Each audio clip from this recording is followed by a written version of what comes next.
या एकदिवसीय व्याख्यान सत्राचं तिसरं सत्र आता प्रारंभ होत आहे.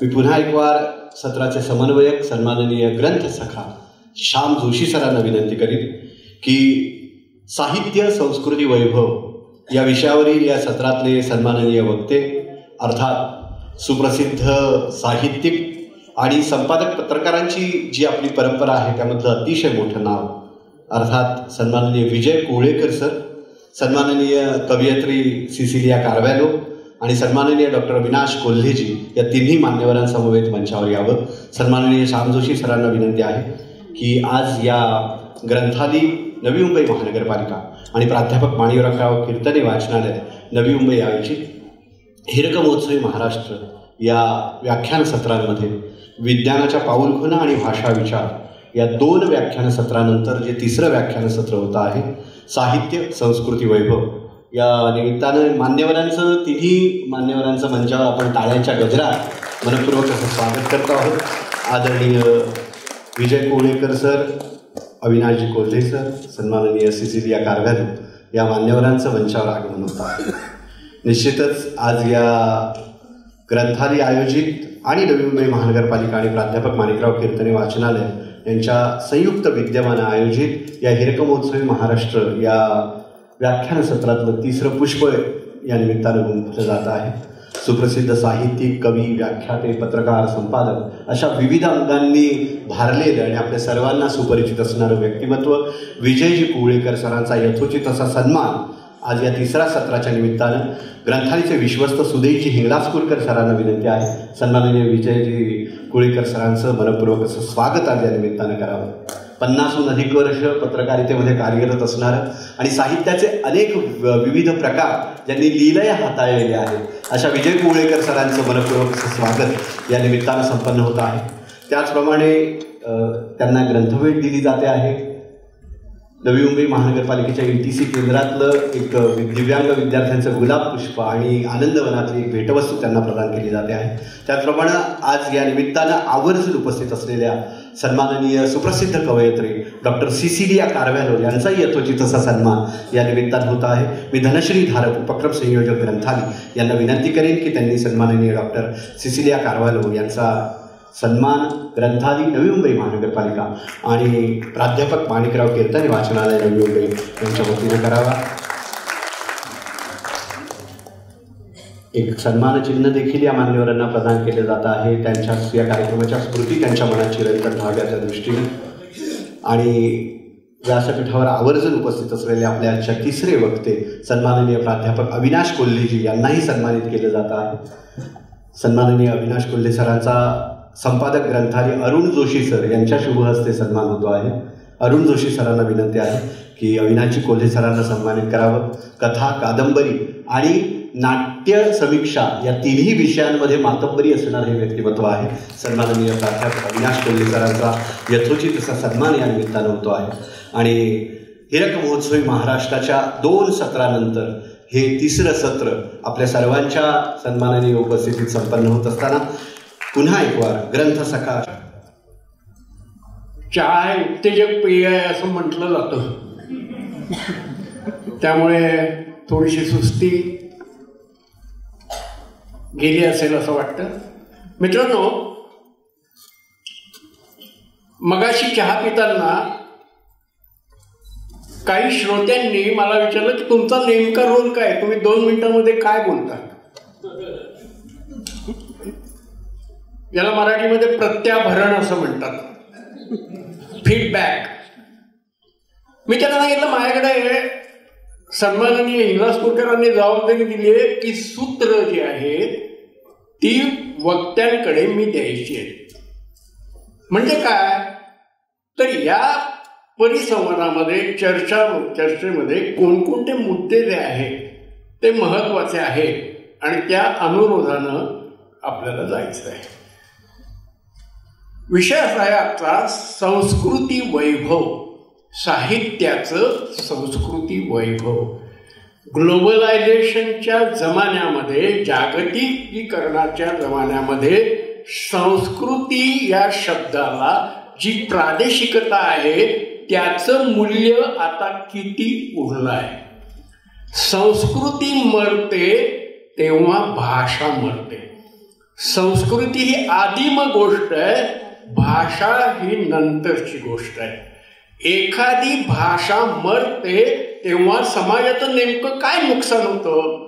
कुठली भाषेची संस्कृती जी आहे, जी माणसाला कणा देते, माणसाला वाणी देते, माणसाला जगण्याचं प्रयोजन देते. आपली संस्कृती आणि पाश्चिमात्य संस्कृती याच्यामध्ये महत् अंतर आहे. आपल्याला असं वाटतं की मराठी ही सगळ्यात छान, सगळ्यात प्रासादिक, संत सज्जनांची भाषा. हे जरी खरं असलं तरी जगाच्या तुलनेमध्ये आणि ज्ञानाच्या तुलनेमध्ये मराठीचं मूल्य जे आहे ते आपण पाहायला पाहिजे, वाढवलं पाहिजे. मला मगापासून ॲडलर या अमेरिकन तत्वज्ञानी माणसाची आठवण येत होती. कशाला म्हणायचं संस्कृती? या ॲडलरला त्याचं पूर्ण नाव आहे मॉर्टिमर जेरम ॲडलर. त्या माणसाने काय करावं? हा भारतभर सगळा फिरला, अमेरिकेतला माणूस, आणि इथले आपले जे सगळे महत्त्वाचे ग्रंथ आहेत, मग वेद असतील, मग पुराण असतील, अन्य काही ज्याच्यामध्ये संस्कृती आहे असं अभ्यासकांचं म्हणणं आहे, हे सगळे ग्रंथ त्यांनी अमेरिकेत नेले ॲडलरने. कशासाठी नेले? ॲडलरचं म्हणणं असं आहे की माझ्या इंग्रजी भाषेमध्ये हे सगळे महत्त्वाचे ग्रंथ जे आहेत ते आले पाहिजे. 8 वर्ष ते काम चालू होतं. 54 खंडामध्ये 443 जगभरातले जे इंग्रजीमध्ये कधीही लिहिले गेले नाहीत ते ग्रंथ या मॉर्टिमरनी इंग्रजी भाषेमध्ये लिहून घेतले.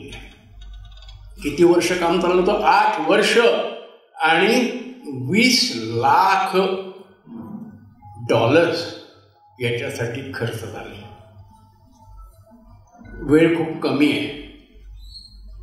संस्कृती रक्षणासाठी किती संवेदनशीलता पाहिजे याचं एक अगदी 1 मिनिटात उदाहरण देतो आणि मी सूत्र जी आहे ती या सगळ्या विद्वज्जनांकडे सोपवतो. बिब्लिओथेक नॅशनल नावाचं ग्रंथालय जगप्रसिद्ध आहे. जे अभ्यासक आहेत ते फ्रान्सला, पॅरिसमध्ये या ग्रंथालयात जाऊन आल्याशिवाय त्यांची विद्वत्ता सिद्ध होत नाही. या ग्रंथालयामध्ये 1850च्या सुमारास एक गोष्ट घडली. मी तुम्हाला संस्कृती हा संबोध स्पष्ट करण्यासाठी हे उदाहरण देतो आहे. फ्रान्सचा राजदूताचा सहाय्यक म्हणून एक गृहस्थ आपल्या महाराष्ट्रामध्ये आले. त्याचं नाव आहे, फार अगदी देवतुल्य, त्याचं नाव आहे मेस्टर चार्ल्स डिसोजा साहेब फ्रान्सिस. मेस्टर चार्ल्स डिसोजा साहेब फ्रान्सिस, वय वर्ष 28. पहिल्या महिन्यातच या माणसाला लक्षात झालं की मराठीतला गोडवा जो आहे तो इतर भाषांमध्ये मला आढळला नाही. म्हणून त्यांनी अर्ज केला वयाच्या 28व्या वर्षी सरकारकडे की मला 1 वर्षाची रजा द्या. आणि हा रजा घेऊन जो गेला त्यांनी महाराष्ट्रभर जी ग्रंथ मिळवले, जे मॅन्युस्क्रिप्ट जे मिळवले ते सगळे घेऊन तो बोटीने चालला होता. त्यात आजारी पडला. त्याच्या लक्षात आलं की आता आपण वाचणं कठीण आहे. त्यांनी तिथल्या फ्रान्सच्या राजाला पत्र पाठवलं. त्याच्यात लिहिलंय त्यांनी की मी महाराष्ट्रातनं हे 1000च्या वर हस्तलिखित आणि ग्रंथ घेऊन येतोय, याचा सांभाळ करा आणि आपल्या देशामध्ये या पुस्तकांना न्याय द्या. मित्रांनो, त्याची बॉडी जशी किनाऱ्याला लागली, पूर्वी जहाजातनं सगळं व्यवहार व्हायचा प्रवासाचा, आणि फ्रान्स सरकारने, मी तुम्हाला ग्रंथालयाचं नाव सांगितलं पॅरिसमधलं, बिब्लिओथेक नॅशनल, या ग्रंथालयामध्ये आजही या मेस्तरनी नेलेली हस्तलिखित बाबासाहेब पुरंदरेंना चित्र पाहिजे होतं शिवाजी महाराजांचं, ते ह्या मेस्तरनी फ्रान्सला नेलं आणि तिथेची चित्र बाबासाहेब पुरंदरेंना मिळालं. मुद्दा काय? संस्कृती, वाचनाची संस्कृती, ग्रंथांची संस्कृती, आणि ही जपण्यासाठी जो शासन नावाचा मागे जो ताठकणा पाहिजे, ह्याची संवेदनशीलता किती असली पाहिजे हे या उदाहरणावरनं दिसतं. आणि मग आपल्याला प्रश्न येते, सगळे विद्वत माणसं, विद्वजन आहेत, या सगळ्यांच्यासाठी माझं आव्हान असं आहे की हे जी ग्रंथांची संस्कृती आहे, वाचनाची संस्कृती आहे, हे साहित्याचं जे वैभव आहे ते अधिकाधिक चांगलं, प्रसन्न आपल्याला कसं करता येईल यासाठी आपण सारे प्रयत्नशील राहूया. मी सगळी सूत्र जी आहेत कुवळेकर सरांकडे देतो. हल्ली चांगला वक्ता नाही राहिला. राम शेवळकरांची परंपरा, शिवाजीराव भोसल्यांची परंपरा तुम्हाला सगळ्यांना कल्पना असेलच, तुम्ही सुजाण आहात. आणि त्या वक्त्यांच्या परंपरेतलं एक मोठं नाव म्हणजे विजय कुवळेकर. मी त्यांना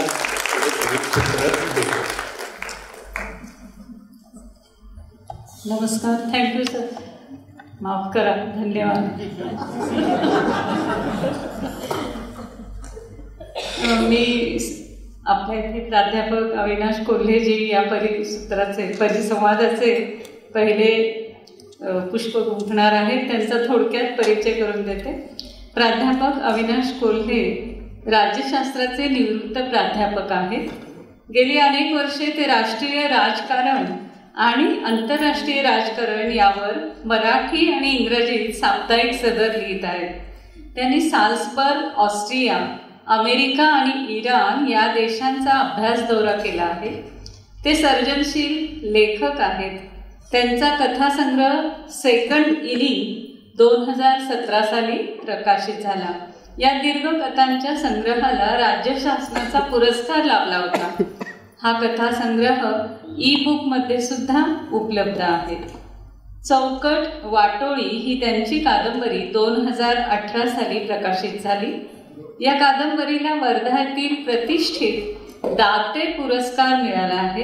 ही कादंबरी सुद्धा ई बुकमध्ये उपलब्ध आहे.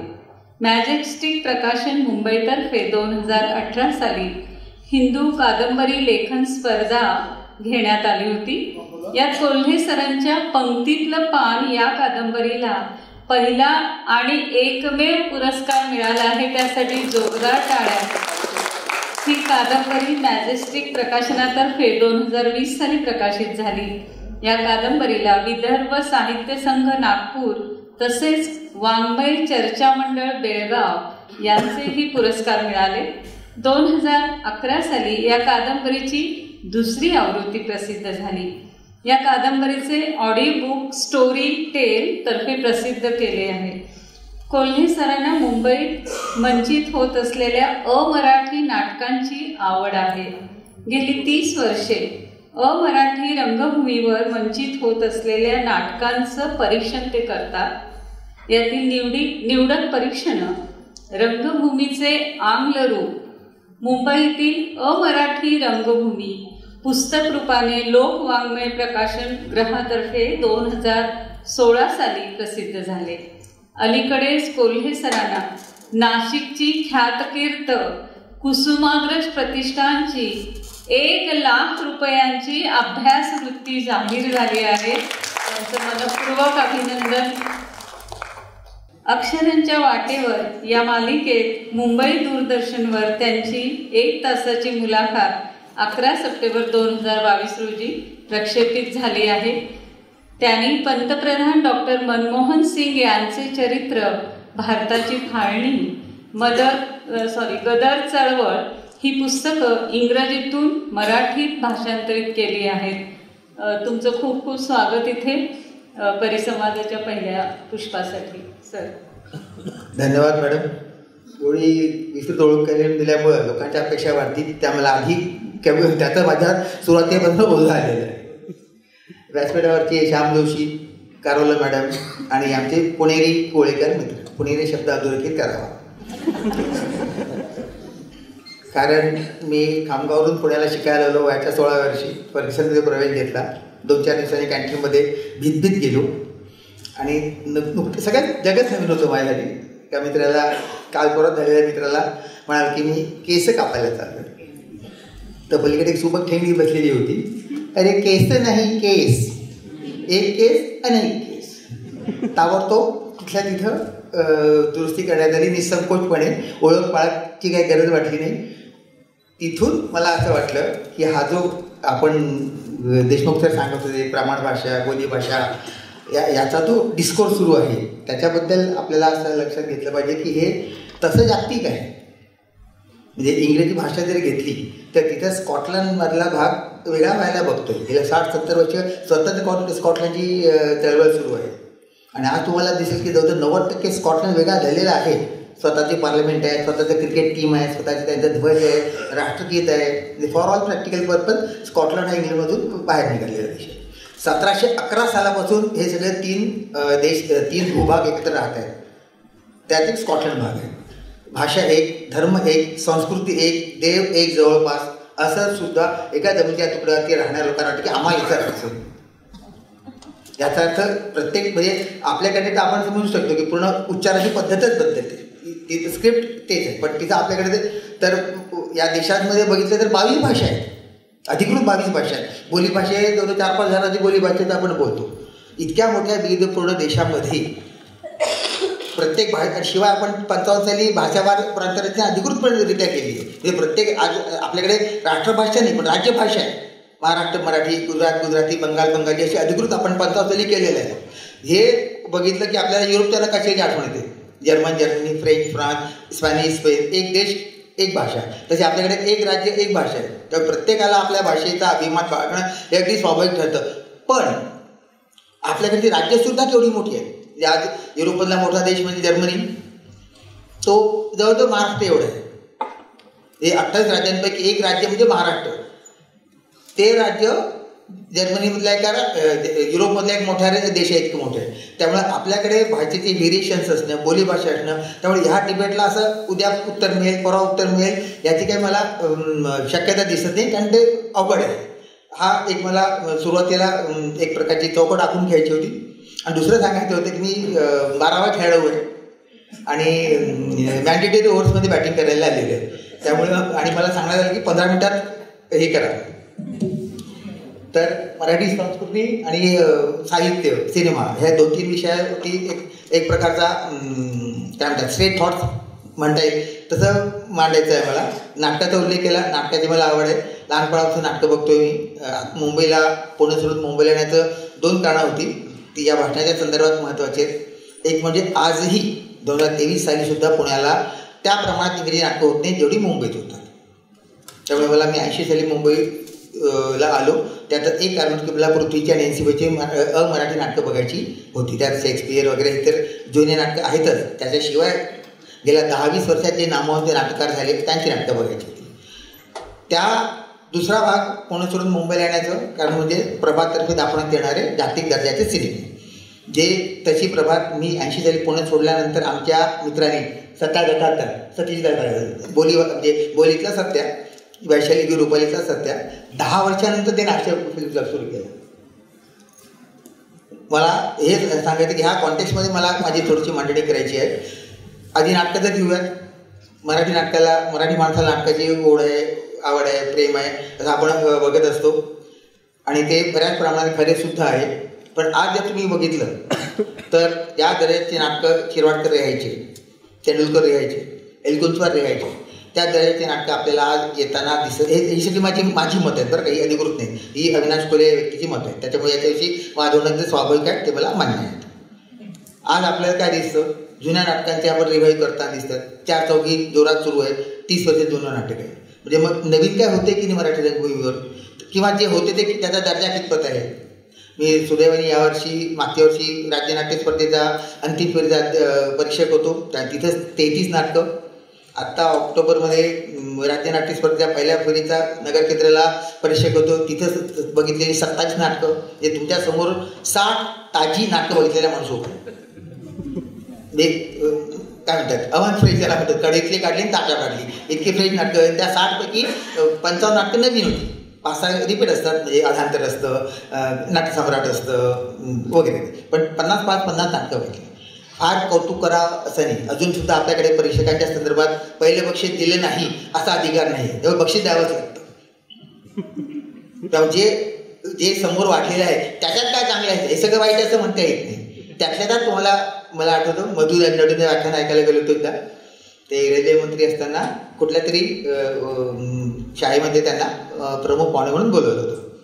आणि मग अमुक बक्षीस, एक 8वी 9वीची मुलगी यायची, तमुक बक्षीस परत तीच मुलगी यायची, अमुक बक्षीस परत तीच मुलगी यायची. दंडे सर प्रचंड इम्प्रेस झाले की बापरे काय हुशार मुलगी आहे. ते म्हणे की बा किती टक्के मार्क मिळाले तुला? म्हणजे मला 34% मिळाले, पण मी नापासच पेली, त्यामुळे सगळे बक्षीस मला मिळतात. तर ही 60 नाटकं बघून मला आज असं म्हणायचं की फारसं कौतुकाने बोलावं आज असं रंगभूमीवरती सुरू आहे असं मला म्हणवत नाही. जी नाटकं मी मुंबईला आल्यानंतर छबिल्ला सर बघितली, काही काळ आविष्कारला बघितली, याला त्या नाटकाचा दर्जा, त्या नाटकामध्ये कमिटमेंट हे आज आपल्याला मराठी नाटकात दिसत नाहीत. प्रयत्न सुरू असतात पण ज्याला आपण म्हणतो येस, ज्याला म्हणजे हे दणदणीत आहे असं काही होताना दिसत नाही. हे खेदाची बाब आहे. एवढा मोठी परंपरा असून सुद्धा आज मराठी नाटक असं काय म्हणतं डबघायला आलं असं म्हणते मी, पण मीडियॉकर लेवलला काम सुरू आहे. हे माझं मराठी नाटकाविषयी तर हे आहे. त्याचं कारण मला असं दिसतं, ओव्हरऑलच तो खरं तर निष्कर्ष शेवटी मांडणार होतो मी, पण आता त्या अनुषंगाने आला म्हणून सांगतो की एक प्रकारची जे प्रेम तेंडुलकर, महेश ऋतुंचर वगैरे लोकांना जीवनाविषयी, जागतिक रंगभूमीविषयी, अमराठी रंगभूमीविषयी होतं. म्हणजे तुम्ही बघा तेंडुलकरांनी मोहन राकेची नाटकं भाषांतर केली आहेत मराठीमध्ये. हे असं एक जे कामराडरी होती त्या सगळ्यांमध्ये 60च्या दशकामध्ये, तशी आता राहत नाही. मी माझं नाटक 4-5 वर्षापूर्वी कणकवलीला त्या नाट्य स्पर्धेचे अध्यक्ष म्हणून, प्रमुख पाहुणा म्हणून, काय म्हणते परीक्षक म्हणून गेलो होतो. आतमध्ये 2 परीक्षक, 2 परीक्षक मी आणि मध्ये आणि 3 प्रेक्षक, 5 नाटक सुरू आहे. बाहेर नाटक ज्यांचे संपलं त्या संस्थेचे 8-10 लोक उभे आहेत. ही एंट्री संपल्यानंतर ज्यांचे नाटक होणार त्यांचे 8-10 लोक सुरू आहेत, पण आतमध्ये कोणी बसत नाही. लक्षात येते मी काय म्हणतोय? म्हणजे आपलं नाटक संपलं की बॅग भरायची आणि दुसरे काय करतात, आपले समकालीन काय करत आहेत, त्यांच्याकडून काय आपण शिकलं पाहिजे, एक कर्तव्य म्हणून इतरांची नाटकं बघितली पाहिजे, ही वृत्ती जवळजवळ लोप पावलेली आहे. त्याच्यामुळं मला वाटतं की हे माझं डायग्नोसिस आहे. याच्याकडे काही तसा हे नाही, व्यक्तीची मतं म्हणून ती तुम्ही बघा. अशा तऱ्हेने नाटकात ते फार चांगले सुरू आहे असं जाणवत नाही मला. तोच निरीक्षण काही प्रमाणात सिनेमाविषयी मांडू इच्छितो मी. सुरुवातीचे नाटककार सिनेमे बघा मराठीतले, शांतारामांचे, राजा प्रांशुपांचे, त्याच्या तुलनेने आजचे सिनेमे बघा. आजसुद्धा म्हणजे गिव्हन अ चॉईस, हा बघायचा की तो बघायचा असं वाटलं तर मी की मी कुंकू बघायला तयार आहे. आजच्या गेल्या 5-10 वर्षात आलेले मराठी सिनेमे हे होते. त्याचं कारण मला असं दिसतं माझ्या परत हे माझ्या व्यक्तीचं हे आहे की एकेकाळी चांगले लेखक काणेकर, खांडेकर हे मराठी चित्रपटसृष्टीशी संबंधित होते. स्क्रिप्ट लिहायचे, त्यांच्यातले गुड बसतायचे, विश्राम बेडेकर. तर ती मोठी परंपरा आज मराठी सिनेमामध्ये नसल्या कारणाने कदाचित स्क्रिप्ट अतिशय कमकुवत असतात, वीक असतात, त्यात काही फार हे नसतं. आणि फायदे असतात, तोटे असतात. तसं जागतिकीकरणाचा फायदा म्हणा आणि नंतर त्याच्यातून आले तोटा म्हणा. मला असं शिकवण्यात आलं आहे झेन फिलॉसॉफीमध्ये की फक्त फायदे असलेली जो गोष्टी जगात नाही, त्या फक्त तोट्या दिवशी जो गोष्टी जगात नाही आहे. इट्स ऑलवेज अ मिक्स, 80-20, 95-5, 20-30 काही असेल, पण पूर्ण फायदे नाही, पूर्ण तोटे नाही. तर जागतिकीकरणाचे फायदे आहेत तसेच तोटे आहेत. तोट्यामधला एक मुद्दा जे आजचे 50च्या आसपासचे जे डिरेक्टर आहेत किंवा स्क्रिप्ट रायटर आहेत यांनी इतके जागतिक सिनेमे बघितलेले आहेत की ते सगळं त्यातले घालायला बघतात. त्याच्यामुळे ते धड मराठी पण होत नाही, धड जागतिक पण होत नाही. जे मांडेकर म्हणाले होते की मराठी वाङ्मय पुरेसे परकृष्ट नाही आहे, तसे हे पुरेसे वेस्टर्न पण नाही आहेत. अलीकडे 2-3 सिनेमे बघितले मी, आपला तो बाहुबली वगैरे यांपर्यंत इतकं त्याच्यामध्ये गोंधळे की बापरे, हे असे त्याला काही दिशाच वाटायची नाही मला. हे सगळं यासाठी होतं की सगळे फिल्म इन्स्टिट्यूटले विद्यार्थी आहेत, परदेशी जाऊन सिनेमे बघितलेले असतात, तंत्रवैज्ञानिक प्रगतीमुळे तुम्हाला क्लिक केलं की चांगला सिनेमा बघायला मिळतो. याच्यातून फक्त काय घ्यायचं हे न समजल्यामुळे असं हे एक अतिशय राईसपेट खाल्ल्यासारखं वाटतं. ते हा त्याच्यातला एक मोठा मराठी सिनेमाच्या संदर्भातला तोटा मला दिसतो. त्याच्यात काही म्हणजे असं कोणा व्यक्तीच्या दोष देण्याची हे नाही, फक्त आपलं मराठीपण आणि त्याच्या मागे असलेली एक प्रकारची जीवनदृष्टी नसल्यामुळं त्यांचा दर्जा उंचावत. म्हणजे आजसुद्धा आपल्याला शांताराम बापूचे सिनेमे बघायला आवडतात, आजसुद्धा राजा परांजपे सिनेमे बघायला आवडतात, आणि हा गेल्या 10 वर्षातले सिनेमे परवा बघितला तर आज आपल्याला आठवतसुद्धा नाही. इतके ते वरवरचे TV सिरीज सारखे झालेले आहेत. त्याला काही असं they don't stay with you, असं 10-20 वर्ष तुमच्यावर त्या सिनेमाच्या आठवणी रेंगाळले असं काही तसं होताना दिसत नाही. हे फार निगेटिव्ह होते, पण प्रामाणिकपणे बोलण्याची माझ्या धडपड आहे. तसाच प्रकार बहुतात साहित्याकडे येतो. 5 मिनिटामध्ये ज्या दर्जाने सुरुवातीच्या साहित्याच्या याच्यामध्ये खास करून कादंबरी जे माझ्या आवडीचा फॉर्म आहे त्याच्यात बघितलं, जे मोठा कादंबरीकार आज नेमाडे सर अजूनही 80च्या घरात आले, त्याच्यानंतर नाव घ्यावं असं कादंबरीकार मला आढळत नाही. हे परत माझं मत आहे. भरपूर कादंबरी लिहिल्या जात आहेत, पण दुर्दैवाने ओव्हरऑलच साहित्य क्षेत्राबद्दल मराठी आपल्या समाजामध्ये असं वाटतं की साहित्य काय कोणी लिहू शकतं. लहानपणापासून पत्र लिहिली असतात, निबंध लिहिलेले असतात. तसं चित्रकाराचं नाही, 4-5 वर्ष जेमध्ये काम करावं लागतं. गायक व्हायचं असेल 10-12 वर्ष कोणातरी गंडाबंद शाखेची करावं लागतं. साहित्याविषयी काही करावं लागतं नाही दुर्दैवाने. त्याच्यामुळे प्रत्येकजण एव्हरीबडी इज रायटर. आणि त्याच्यामुळे बघता बघता काय झालं की जे दिसलं ते लिहून काढायचं. आत्मचरित्र आता मराठीत कादंबऱ्या म्हणायला लागलेल्या आहेत, असं माझ्या पुरते केलेलं निरीक्षण आहे. एखादी घटना घ्यायची, महामार्ग खोदला त्याच्यावर एक कादंबरी, भूकंप झाला त्याच्यावर एक कादंबरी, महापूर आला त्याच्यावर एक कादंबरी. म्हणजे असं वाटतं की हे सगळं it's a better version of report आहे, इट्स नॉट नॉवेल. त्याच्यामध्ये सर्जनशीलता, लेखक कुठे दिसत नाही. जे लिहिलं ते जे दिसलं तेच लिहून काढलेलं असतं. हे दिस इज नॉट लिटरेचर. त्यामुळे त्या क्षेत्रातसुद्धा मला फार आज 50च्या आसपासचे किंवा त्याच्या खालचे कादंबरीकार घेतलेत किंवा लेखक घेतले कथासुद्धा, की फार असं आउटस्टँडिंग काम सुरू आहे असं वाटत नाही. हे त्याच्यामुळे ओव्हरऑल पण नेहमीप्रमाणे आपण सगळे इसेन्शियली सकारात्मक विचार करणारे असल्यामुळं दिस टू शाल पास म्हणून आपण असं म्हणू की हे याच्यातून जाईल. पण ह्या सगळ्यामध्ये मला असं दिसतं की काम करण्याची ही क्षमता, इच्छा, पुनर्विचार, स्वतःच्या कामावरती लिखाण, जे मला शिकवण्याचं आमचे सचिव फर्ग्युसनचे ते सांगायचे की हेमिंग्वेनी ओल्ड मॅन अँड द सीचं शेवटचं प्रकरण 36 वेळा त्यांनी लिहून बघितलं. Old man and the sea त्या कादंबरीचा शेवटचा भाग एंड ज्याला म्हणतो ते 36 वेळा त्यांनी लिहून बघितलं. असं लिहून बघू, तसं लिहून बघू, असं झालं काय कसं. आणि एवढं केल्यानंतर पहिल्यांदा लिहिला तो छाप, पण तोच योग्य होता हे कळायला हेमिंग्वेला 36 वेगळे व्हर्जन करून बघावे लागले. आणि अमेरिकेतल्या कुठल्या तरी विद्यापीठात बहुधा स्टॅनफोर्डमध्ये ते 36चे 36 जपून ठेवलेले आहेत. आणि अभ्यासकांमध्ये चर्चा असते 12वा बरोबर होता का, 22वा चांगला होता का, 18वा घेतला असता काय झालं असतं. ही जी अशी अमानुष काम करण्याची क्षमता लागते ती मराठी कलाकार लेखकांमध्ये कमी असल्यामुळं ओव्हरऑल आज साहित्य, सिनेमा, नाटक याच्यामध्ये फारशी आश्वासक परिस्थिती आहे. खूप काम केलं पाहिजे. TV सिरियल वगैरे सारखे तर बोलायलाच नको. म्हणजे OTT प्लॅटफॉर्मवरती लोक सकाळी एखाद्या नाटकात चिबरी करतात, संध्याकाळी काम करायला तयार होतात. उद्या त्याची सिरियल पण सुरू होते. इतकंच म्हणजे असं फास्ट फूडपेक्षा सुद्धा फास्टेस्ट फूड झालेलं आहे. तर तसं साहित्यामध्ये सुद्धा लोक लिहितात, छापूर आणतात.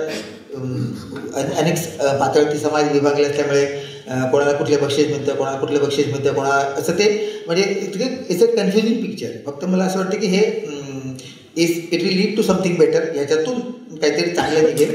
आणि आणखी 5-10 वर्षांनी जर असाच परिसंवाद झाला तो मला ठासून असं सांगता आलं की नाही मी जे 10 वर्षांनी बोललो होतो ना ते एक खोटं ठरलं, याचा मला आज आनंद आहे. एवढं बोलतो आणि मी थांबतो. संस्कृती वैभव या विषयावर संस्कृतीची साहित्याचा संस्कृतीवर पडणारा प्रभाव आणि सांस्कृतिक वातावरण ज्या नाटकांमुळे चित्रपटांमुळे निर्माण होतं त्यामधला जो समन्वय आहे त्या समन्वयावर अतिशय अभ्यासपूर्ण असं भाष्य प्राध्यापक अविनाश कोल्हे सरांनी केलं. आज या साहित्य संस्कृती वैभव या परिसंवादामध्ये, या व्याख्यान सत्रामध्ये यानंतरच्या व्याख्याता आहेत. कवितेची गर्भजल परीक्षा करू नये कधीच, कवितेची गर्भजल परीक्षा करू नये कधीच, आणि केलीच तर मारू नये तिला कधी गर्भातच, स्वीकारावं तिला तिच्या व्यंगासहित. असं थेट स्त्रीमनाचं कवितेशी नातं जोडणारी कविता, माणूसपणाचा मागोवा घेणारी कविता लिहिणाऱ्या मराठीतील नामवंत कवयित्री अर्थात डॉक्टर सिसिलिया कारवालो. उन्मेष, अंतर्यामी, सूर्यकिरणात आला, पंख, दारातल्या रांगोळीचे रंग, माणूस उकरून काढावा लागतोय असे 6 कविता संग्रह, 7 ललित लेख संग्रह, 2 कथा संग्रह, स्त्री समाज दर्शन आणि भाषा सौंदर्य यासह 3 विविध विषयांवरील संशोधनात्मक पुस्तकं अशी विपुल ग्रंथसंपदा डॉक्टर सिसिलिया कारवालो यांची आहे. आजच्या साहित्य संस्कृती वैभव परिसंवादाच्या निमित्तानं विशेषत्वानं सांगायचं झालं तर बालभारतीच्या पाठ्यपुस्तक मंडळावर तसेच उच्च माध्यमिक पाठ्यपुस्तक मंडळावर संपादक म्हणून त्यांनी महत्त्वपूर्ण असं योगदान दिलेलं आपल्याला दिसून येतं. त्यांच्या वाडवळी बोलीभाषेतील टिपवणी या आत्मकथनाला मराठी महाराष्ट्र फाउंडेशनचा अपारंपरिक भाषेतला पुरस्कार लाभलेला आहे. महाराष्ट्र राज्य सरकारचा वाङ्मय पुरस्कार, इंदिरा संत पुरस्कार, कोकण मराठी साहित्य परिषद पुरस्कार अशा 25हून अधिक पुरस्कारांच्या मानकरी असणाऱ्या डॉक्टर सिसिलिया कारवालो यांना विनंती आहे की त्यांनीही या निमित्तानं आज साहित्य संस्कृती वैभव या विषयावरील विचार मांडावे. सन्माननीय व्यासपीठ आणि सभागृहातील सर्व रसिक वाचक श्रोते, साहित्य संस्कृती वैभव या परिसंवादाच्या विषयांतर्गत मला एक वेगळा विषय दिलेला आहे बोलण्यासाठी, आणि तो विषय आहे मराठीचा विविध धर्मी साहित्यिक वारसा आणि आज असलेलं त्याचं वर्तमान. साहित्य संस्कृती असा विषय मला बोलायला दिला कधीही कुठेही तरी मला एकदम लॉर्ड मेकॉले आठवतो. कारण लॉर्ड मेकॉलेने इंग्रजी माध्यम आपल्यावर लादलं, पण त्यावेळेला त्याने एक गोष्ट सांगितलेली होती की भारताला जर नामोहरम करायचं असेल तर इकडच्या संस्कृतीवर घाला घातला पाहिजे आणि इकडच्या भाषेवर घाला घातला पाहिजे. आणि त्याचबरोबर त्याच काळामध्ये म्हणजे हा जो सांस्कृतिक वारसा आहे तो जर आपण कुठे नामोहरम केला तर या लोकांना आपण पराभूत करू शकतो. सांस्कृतिक गोष्ट ही त्यांची अत्यंत हृदयाजवळची अशा प्रकारची गोष्ट असते. पण याच काळामध्ये मला असं दिसून येतं की मोल्सवर्थ आणि ग्रियर्सन यांनी भाषेचं वैभव दाखवून दिलेलं आहे. म्हणजे एका बाजूला संस्कृतीवर घाला घालायचा लावलेला आहे तोही भाषेच्या माध्यमातून आपल्यावर भाषा लादून, आणि दुसऱ्या बाजूला ग्रियर्सन आणि मोल्सवर्थ यासारखे भाषाशास्त्राचा अभ्यास करून, भारतीय भाषांचा अभ्यास करून, मराठी भाषेचा मराठीच्या बोलींचा अभ्यास करून त्यामधलं जे वैभव आहे ते दाखवून देण्याचा प्रयत्न केलेला आहे. मग या मराठीचं वैभव आणि हे सांस्कृतिक वैभव जे आपल्याला दाखवायचं आहे ते कुठून सुरू होतं त्याचा आपल्याला विचार करावा लागेल. आपल्याला माहिती आहे की समाज हा मूल्यांचा आणि संस्कारांचा वाहक असतो, आणि साहित्याच्या माध्यमातून ज्या वेळेला एखादा प्रतिभावंत या मूल्यांचं आविष्करण करतो किंवा आपली अभिव्यक्ती करतो त्यावेळेला तो त्या समाजाची ओळख करून आपल्याला देत असतो. आणि ती ओळख साहित्यातून झालेली त्याच्या संस्कृतीची, ही संस्कृती बरी वाईट जी काही असेल ती, परंतु ती संस्कृती महत्त्वाची असते आणि म्हणून त्याची ओळख आपल्याला त्याच्यातून करून दिली जाते. त्यामुळे कोणत्याही समाजाच्या कोणत्याही तत्कालीन अशा प्रकारच्या कलाकृतीमध्ये आपण जर बघितलं, साहित्यामध्ये आपण बघितलं तर आपल्याला असं दिसून येईल की जीवन जाणीवांचं प्रतिबिंब त्याच्यामध्ये पडलेलं असतं. द ग गोडसेंनीही हे दाखवून दिलेलं आहे की कसा आपल्या जीवनाचा पोत त्याच्यामध्ये आलेला असतो. आणि म्हणून ही साहित्य लिहित असताना साहित्यिक लिहिताना एकटा असतो, परंतु त्याची साहित्यकृती लिहून झाल्यानंतर ती सामाजिक स्वरूपाची होते. आणि त्यामुळे साहित्य ही सामाजिक वस्तू आहे. अनेक थोर लेखक कवींनी हे सांगितलेलं आहे, विविध भाषातल्या लेखकांनीही सांगितलेलं आहे की साहित्य ही सामाजिक वस्तू आहे, सामाजिक गोष्ट आहे. कारण आपण समाजाला अर्पण करतो एखादं पुस्तक, एखादी कलाकृती, त्यावरून आपल्याला दिसून येईल की आपण जे जगत होतो ते एक सामाजिक घटक म्हणून जगत होतो. आपल्याकडे प्रतिभा होती किंवा लेखकाकडे किंवा कलावंताकडे प्रतिभा असते आणि म्हणून तो ते समग्र जीवन त्या एखाद्या कलाकृतीमध्ये मांडण्याचा प्रयत्न करतो. तेव्हा तो संपूर्ण समाजाचा पट, त्या कुटुंबाचा पट, त्या व्यक्तीचं आयुष्य, त्याच्या जीवन जाणीवा तो आपल्यासमोर मांडत असतो. आणि म्हणून मानवी संवेदना ज्या असतात ना, त्या संवेदनांना कोणतीही जात आणि कोणताही धर्म नसतो खरं म्हणजे. परंतु आता इथे विविध धर्मियांचा सामाजिक आणि सांस्कृतिक अशा प्रकारचा वारसा आहे, साहित्यिक वारसा आहे, तो सांगायचा असेल तर मग ही धर्मनिरपेक्षता आपल्याला लक्षात घ्यायला पाहिजे खरं म्हणजे.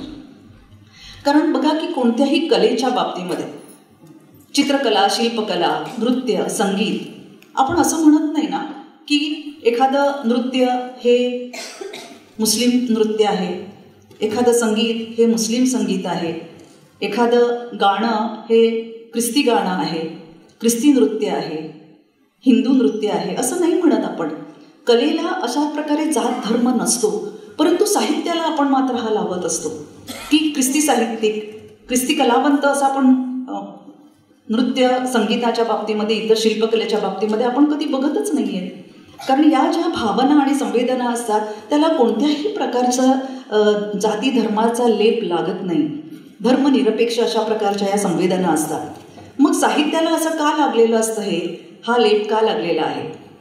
कारण आपण धर्म आणि भाषा यांचा कुठेतरी संबंध लावण्याचा प्रयत्न केलेला असतो.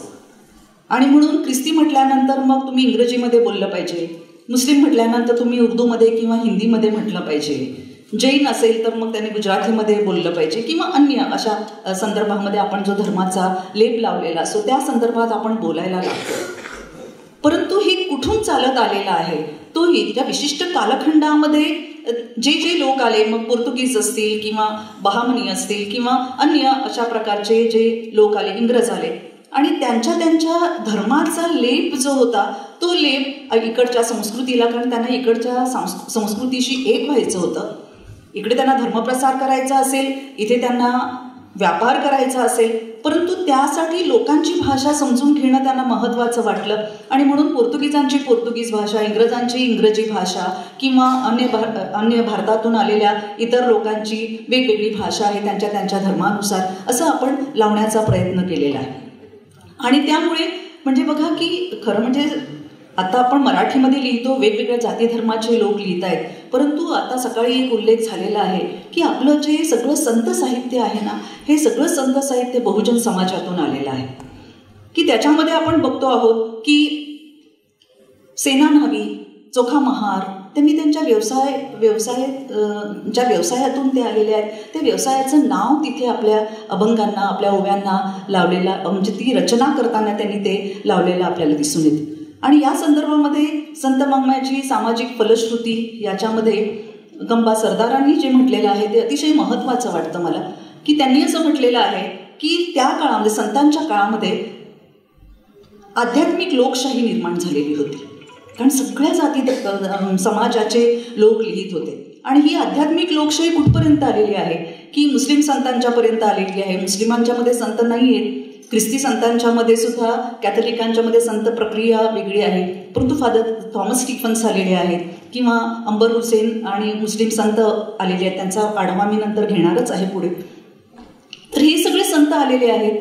आणि आज मला असं वाटतं की आज 800 वर्षानंतर त्या काळामध्ये बहुजन समाजातील सगळ्या संत कवींनी जे लिहिलं, मराठी संतांनी, त्या काळामध्ये जर आध्यात्मिक लोकशाही निर्माण झालेली होती, तर आज 800 वर्षानंतर सांस्कृतिक लोकशाही निर्माण झालेली आहे. कारण सगळ्या समाजाचे लोक मराठीतून लिहायला लागलेले आहेत. वेगवेगळ्या जातीचे, वेगवेगळ्या धर्माचे, वेगवेगळ्या समाजाचे लोक मराठीतून लिहायला लागलेले आहेत. आणि आपल्याकडे तर अल्पसंख्याक म्हणून जाहीर केलेले जे आहेत, या अल्पसंख्याकामध्ये मुस्लिम, ख्रिस्ती, पारसी, शीख, बौद्ध, जैन आणि ज्यूंना तर 2016 साली जाहीर केलेलं आहे अल्पसंख्याक म्हणून. तर या सगळ्या गोष्टींचा जर आपण विचार केला तर आपल्याला असं दिसून येईल की त्यांनी त्यांच्या धर्मामधली जी वचनं होती किंवा जी मूल्य होती ती मूल्य आपल्या वेगवेगळ्या प्रकारच्या साहित्यातून मांडण्याचा प्रयत्न केला. आणि हे सांस्कृतिक वैभव जे आहे हे सांस्कृतिक वैभव आपल्या धर्मातल्या मूल्यांनुसार का होईना परंतु ते आपल्याला इथे मांडण्याचा त्यांनी प्रयत्न केलेला आहे. आणि म्हणून बघा की नेहमी साहित्यातून ही जी मूल्ये मिळतात म्हणून मला एक ती गोष्ट आठवते अलेक्झांडर दी ग्रेट मला असं वाटतं की त्यांनी सांगितलं होतं की तुम्ही जेव्हा लोकांना पराभूत कराल किंवा ज्या वेळेला तुम्ही लोकांच्यावर चाल करून जाल म्हणजे समाजावर किंवा कोणत्या देशावर चाल करून जाल तर त्यावेळी तुम्ही राजेरजवाडे पाडा परंतु ग्रंथालय नाहीशी करू नका. कारण ग्रंथालयामध्ये जे ग्रंथ आहेत त्या ग्रंथांमध्ये संस्कृतीचं सार सामावलेलं आहे. तर हे अतिशय महत्त्वाचं आहे. हे साहित्यातून मिळणारं जे सार आहे हे जे संस्कृतीचं सार आहे ते कुठून सुरू झालेलं आहे. अगदी मराठीमध्ये आपण जर याचा विचार केला तर असं दिसून येईल की मराठी वाङ्मयाची सुरुवातच परकीय धर्माचार्यांच्याकडून झालेली आहे. सर्वप्रथम मला जैन साहित्याचा उल्लेख करायचा आहे कारण श्रवणबेळगोळ इथे जो शिलालेख सापडलेला आहे तो जैनांचा आहे. महानुभाव पंथाची बीजं जी आहेत ती जैन साहित्यामध्ये आहेत आणि चक्रधर स्वामी हे गुजरातमधून आलेले होते. आणि हा जो प्रारंभीच्या काळामध्ये प्रत्येक समाजातलं लेखन हे धार्मिक स्वरूपाचं आहे कारण धर्माचा एक प्रचंड अशा प्रकारचा पगडा आपल्यावर असतो आणि त्याच्यामधल्या मूल्यांनुसार आपण आपल्या स्वतःवर संस्कार आपल्या व्यक्तिमत्वावर संस्कार केलेले असतात कौटुंबिक संस्कार असतात आणि त्याच्यातून आपली घडण झालेली असते. आणि त्यामुळे अशा प्रकारचं धार्मिक आणि आध्यात्मिक अशा स्वरूपाचं हे जे साहित्य आपल्यासमोर प्रत्येक धर्मातून आलेलं आहे प्रत्येक समाजातून आलेलं आहे असं आपण म्हणूया. त्यामध्ये ही जैन भावकाव्याची जी परंपरा आहे ती आजच्या काळामध्ये अगदी निर्मल कुमार फडकुले किंवा महावीर जोंधळे किंवा शरयू शहा लीला शहा नीलम माणगावे यांच्याकडून आलेला आहे. आणि नंतर आत्ता आपल्याला असं दिसून येईल की ही परंपरा जी आहे आत्ता ते अत्यंत वास्तववादी अशा प्रकारचं साहित्य झालेलं आहे. म्हणजे त्या धर्मातील मूल्यांपासून सुरू झालेलं हे जैनांचं साहित्य आणि त्यांची समाज निरीक्षणं आणि त्यांची आत्मनिरीक्षणं ही अशा पद्धतीने आलेली. आणि किती वेगवेगळे वाङ्मय प्रकार या लोकांनी आजच्या काळामध्ये हे आजचं वर्तमान आहे त्यांच्यामध्ये की त्यांच्यामध्ये नाटकं आलेली आहेत बालसाहित्य आलेलं आहे युवकांसाठी साहित्य आलेलं आहे. नीलम माणगावेंनी तर आजच्या काळामध्ये स्त्रियांची जी स्थिती आहे ती त्यांनी त्यांच्या 2 कादंबऱ्यातून ग्रंथालीनेच त्यांची एक कादंबरी प्रकाशित केलेली आहे. साईड इफेक्टमधून त्यांची आलेली आहे. निर्भया अजून लढते आहे मधून त्यांच्या कथांमधून आलेलं आहे किंवा भैरवायन नावाचे आता त्यांचे म्हणजे बघा की धार्मिक मूल्यांचा संदर्भ जो आहे तो पुढे जरा पुसट होत जाताना दिसतो. आणि आजचं वास्तव जे आहे ते आजचं वास्तव धर्माची मूल्य स्वीकारून देखील आपण पुढे मांडण्याचा प्रयत्न करत असतो. मराठी ख्रिस्ती लेखकांच्या संदर्भात तर कुसुमाग्रजांनी खूप छान वाक्य सांगितलेलं आहे की ते असं म्हणतात की मराठी साहित्याचा आज जो वटवृक्ष दिसतो आहे त्याचे बीजारोपण महाराष्ट्रात आलेल्या ख्रिस्ती बांधवांनी केलेलं आहे मिशनऱ्यांनी केलेलं आहे. आणि हे आपण लक्षात घेतलं पाहिजे. म्हणजे प्रत्येक धर्मामध्ये अल्पसंख्याक म्हणून जरी गणले गेलेले असले तरीसुद्धा आज त्यांची मातृभाषा मराठी आहे. पहिल्यांदा जेव्हा आरंभीच्या काळामध्ये जेव्हा सुरू झालं त्या काळामध्ये त्या लोकांची भाषा म्हणजे फादर थॉमस स्टीफन्स जेव्हा आले तो पोर्तुगीजांचा कालखंड होता आणि त्या कालखंडामध्ये अनेक लोक आलेले आहेत पुढे म्हणजे ग्रियर्सन आणि हे सुद्धा अलीकडे म्हणजे इंग्रजांच्या काळामधलेच झालेले आहेत. पण तरीसुद्धा त्या लोकांनी मराठीची सेवा केलेली आहे. आणि ख्रिस्ती धर्माच्या संदर्भात सांगत असताना मला एक मुद्दा महत्त्वाचा सांगितला पाहिजे की पोर्तुगीजांच्या काळामध्ये झालेला ख्रिस्ती धर्मस्वीकार धर्मांतर असं मी म्हणत नाही धर्मस्वीकार असं मी म्हणते आणि इंग्रजांच्या काळामध्ये झालेला ख्रिस्ती धर्मस्वीकार हे जर आपण बघितलं तर त्यांच्या नावामुळे खूप फरक पडतो. म्हणजे निरंजन उजगारे असं म्हटल्यानंतर तो ख्रिस्ती कवी आहे असं आपल्याला सांगूनही त्याच्यावर विश्वास बसत नाही. परंतु सिसिलिया असं म्हटल्यानंतर की ती ख्रिस्ती आहे मग तिला इंग्रजी येत असणार मग ती मराठीत कसं काय लिहिते किंवा एखादं नाव फ्रान्सिस दी ब्रिटो मध्ये मराठीत कसं काय लिहू शकतात धर्मगुरू आहेत. तर अशा शंका निर्माण होतात. तर पिढीजात ख्रिस्ती आणि नवख्रिस्ती, इंग्रजांच्या काळामध्ये जे ख्रिस्ती झाले त्यांची सगळ्यांची नावं प्रोटेस्टंटपंथी असल्यामुळे त्यांची नावं मराठी आहेत. परंतु पोर्तुगीजांच्या काळामध्ये पिढीजात ख्रिस्ती ज्या आहेत की त्यांच्या अनेक पिढ्या वसईतल्या आणि गोव्यामध्ये विशेषतः की म्हणजे आपण मराठीच्या संदर्भात बोलतोय म्हणून की वसईतल्या अनेक पिढ्या 400 वर्षापूर्वीच्या या पिढीजात ख्रिस्ती असल्यामुळे त्यांची नावं तशी राहिलेली आहेत. आणि आता अनेकदा आपल्याला असं दिसून येईल की त्यांची नावं मराठी इंग्रजी असं संमिश्रण केलेलंही आपल्याला दिसून येतं. परंतु ज्या काळामध्ये फादर थॉमस स्टीफन्सने संतांचा कालखंड होता हे सगळं गृहीत धरूनच गंबा सरदारांनी म्हटलेलं आहे की त्या काळामध्ये आध्यात्मिक लोकशाही निर्माण झालेली होती. कारण ख्रिस्ती पंथामधला फक्त फादर थॉमस स्टीफन्स यांनी ख्रिस्त पुराण लिहिलं आणि पुराणाच्या पद्धतीने पुराणाच्या धर्तीवर त्यांनी ख्रिस्त चरित्र लिहिलं आणि आपल्या कल्पनेला वाव देणार, आपल्या प्रतिभेला वाव देणार अशा प्रकारचं लिहिलं. त्या संदर्भात अनेक वाद असू शकतील, परंतु तो आपला आत्ताचा विषय नाही आहे. परंतु त्यांनी मराठीत लिहिलेलं आहे आणि त्यासाठी त्यांनी कोंकणी आणि मराठी यांचं व्याकरणाचा शास्त्र शुद्ध अशा प्रकारचा अभ्यास त्यांनी मांडलेला आहे. आणि या काळामध्ये अनेक जण लिहून लेखक होते. दियोगो रिबेरो याने तर पोर्तुगीज आणि मराठी अशा प्रकारचा कोश तयार केलेला होता. फादर गास्पर द सामोमिंगेल किंवा एस्तियन द ला क्रुआ असे अनेक लेखक या काळामध्ये झालेले आहेत. आणि त्यानंतर एकदम 1923 साली म्हणजे पोर्तुगीजांच्या कालखंडानंतर एकदम 1923 साली थॉमस कार्व्हालो यांनी ख्रिस्त पुराणाचं लिप्यांतर केलं. कारण ते रोमन लिपीमध्ये होतं आणि मग त्यांनी मराठीमध्ये त्याचं देवनागरीमध्ये त्याचं लिप्यांतर केलं. आणि त्यानंतर कॅथलिक पंथीयांच्यामध्ये हा ओघ सतत वाहता राहिलेला आहे. कितीतरी कादंबरीकार, रॉक कार्व्हालो आहेत, CB दोडती आहेत, फ्रान्सिस नुनिस आहेत, बिशप डॉमिनिक आब्रिओ आहेत, फादर हिलरी फर्नांडिस आहेत, स्टॅनली गोन्साल्विस, स्टीफन परेरा. आणि अलीकडच्या काळामध्ये एक नवीन पिढी जी मराठी माध्यमातून शिकलेली आहे आणि इंग्रजी माध्यमातूनही शिकलेली आहे, इंजिनियर आणि डॉक्टर झालेली अशा प्रकारची तरुण पिढी आहे आणि तेही मराठीतून लेखन करताना आपल्याला दिसतात. हे आजचं वर्तमान आहे तसं पाहिलं तर. अँड्रू कोलासो यांनी पत्रकारितेच्या क्षेत्रामध्ये खूप मोठं काम केलेलं आहे आणि विविध अशा प्रकारचं लेखन त्यांनी केलेलं आहे. प्रोटेस्टंट पंथीयांची मराठीची सेवा जी आहे ती सेवा 1813 पासून ज्या वेळी अमेरिकन मिशनरी आले आणि तेव्हापासून त्यांनी महाराष्ट्रात पाऊल ठेवल्यानंतर त्यांनी ज्ञानोदय नावाचं एक मराठी वर्तमानपत्र की ज्या काळामध्ये मराठी भाषा, दर्पण हे वर्तमानपत्र त्या काळामध्ये होतं पण वृत्तपत्र होतं, परंतु त्या काळामध्ये त्यांनी मराठी भाषाच एकूण जडणघडणीच्या स्वरूपामध्ये होती. अशा काळामध्ये अमेरिकन मराठी मिशनच्या धर्मगुरूंनी मराठी भाषा इकडची शिकले आणि त्यांनी ज्ञानोदय नावाचं वर्तमानपत्र सुरू केलं आणि आज 175 वर्ष झाली अजूनही हे वृत्तपत्र सुरू आहे. कदाचित त्या काळामध्ये धार्मिक स्वरूपाच्या पेक्षा सामाजिक स्वरूपाचं होतं आणि आज ज्ञानोदयचं स्वरूप अत्यंत धार्मिक स्वरूपाचं झालेलं आहे.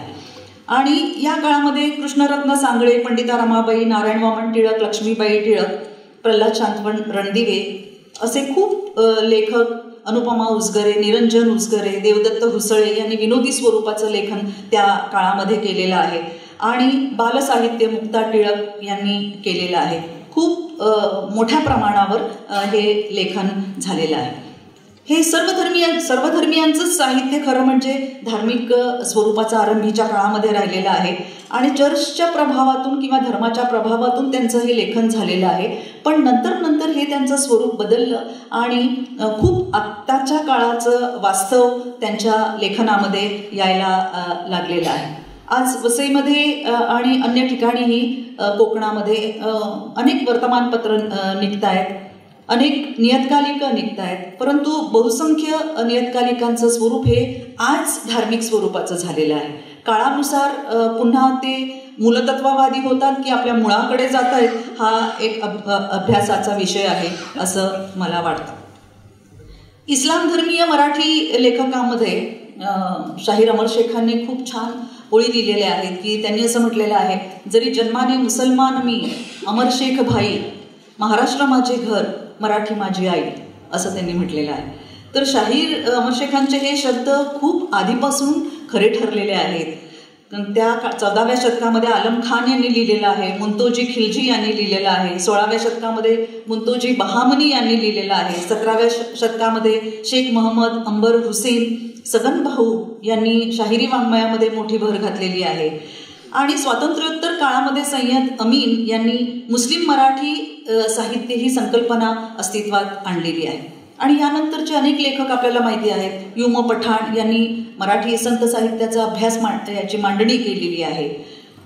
बशीर अहमद मुजावर, डॉक्टर अजीज नदाफ, अलीम वकील, ए के शेख, इलाही जमादार, हमीद दलवाई, फखरुद्दीन बेन्नूर, मुमताज रहिमतपुरे, सिराज मुजावर, नसीमा हुरजुक, अनेक लेखकांची नावं आपल्याला देता येतील. आणि आपल्याला असं दिसून येईल की मुस्लिम आणि ख्रिस्ती समाजामध्ये देखील मराठी ख्रिस्ती साहित्य संमेलन, मुस्लिम मराठी साहित्य संमेलन असं धर्माचं नाव असलेली मराठी साहित्य संमेलनं अनेक वर्षांपासून सुरू झालेली आहेत. आणि ही जी नावं घेतली याच्यापैकी अनेक जण त्याचे अध्यक्ष झालेले आहेत. ज्यू धर्मीयांच्या साहित्याविषयी मला सांगायचं आहे की 2500 वर्षापूर्वी पॅलेस्टाईनमधून स्वसंरक्षणासाठी जहाजातून ही माणसं जात असताना अलिबागच्या इथे नवगावला ते जहाज फुटलं. आणि त्यानंतर जे लोक इकडे अलिबागच्या किनाऱ्यावर म्हणजे महाराष्ट्रामध्ये तत्कालीन मराठी विभागामध्ये हे लोक आले आणि त्याच्यातली जी 7-8 जोडपी होती त्याच्यातून बेनी इस्रायली ही त्यांची एक कुटुंब तयार झालेली आहेत. म्हणजे इस्रायलची मुलं आणि ती मराठी मुलं होती. आणि आजही इस्रायली लोक आपल्या प्रार्थनेमध्ये म्हणतात, म्हणजे इस्रायलमध्ये असलेले लोक आणि इकडचे ज्यूसुद्धा, की आम्ही जेरुसलेमला विसरलो तर आमचा उजवा हात कापा. आणि आम्ही भारतातील ज्यू असं म्हणतो की आम्ही भारताला विसरलो तर आमचे दोन्ही हात कापा. इतकं मराठी भाषेवर, इतकं मराठी संस्कृतीवर आणि इतकं इकडच्या लोकांवर त्यांचं प्रेम आहे. कारण जगातल्या सगळ्या लोकांनी त्यांना आपापल्या देशातून हाकलून लावलं, फक्त भारतातून ज्यू लोकांना हाकलून लावलं नाही तर त्यांना आश्रय दिलेला आहे. आणि त्यांनी त्या मातीची शान आजही आपल्या साहित्यातून राखलेली आहे. तर ही जी बेने इस्रायलची ही जी मुलं आहेत याच्यामध्ये रेचल गडकर यांचं खूप मराठी साहित्य आपल्या पुढे आहे. मोजेस चांदगावकर, फ्लोरा सॅम्युएल या मायबोली नावाचं एक मासिक चालवत होत्या. अष्टमकर, आवासकर, आयझॅक आवासकर, भाई बंदरकर आपल्याला माहिती आहेत, नाटकं त्यांची प्रसिद्ध आहेत. इझिकेल रोहेकर यांनी ज्ञानेश्वरीवर व्याख्यानं दिलेली आहेत खूप. यास्मिन शेख या आपल्याला माहिती आहेत, व्याकरणकार. मला वाटतं की आत्ता आपल्याला समोर बोलत होती की त्यांना शिकवायला होते आपल्या आयुक्तांना. तर यास्मिन शेख या पूर्वीच्या जेरुशा रुबेन आहेत आणि त्यांचा भाषाशास्त्राचा आणि व्याकरणाचा अभ्यास आहे. आणि आज आपल्याला त्यांचं व्याकरणाचं पुस्तक घेतल्याशिवाय मराठीमध्ये पुढे जाता येत नाही, हे वैशिष्ट्य आहे.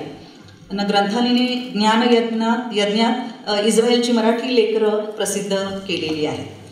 आता शीख धर्मीयांच्यामध्ये अल्पसंख्याक आणि बौद्ध धर्मीयांच्या संदर्भातले त्यांची भाषा इकडचीच असल्या कारणाने मराठी आहे आणि त्यांचं साहित्य आपल्या सर्वांना माहीतच आहे.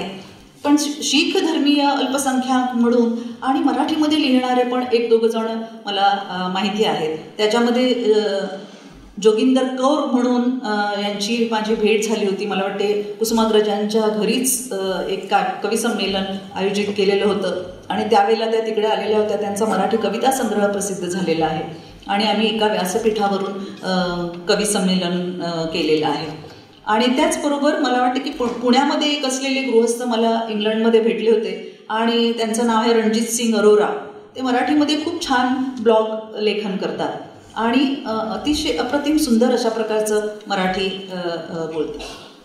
तर अशा पद्धतीने या अनेक धर्मातील लोकांचं मराठीचं हे लेखन जे आहे हे मराठीला, महाराष्ट्राला, मराठी साहित्याला समृद्ध करून गेलेलं आहे.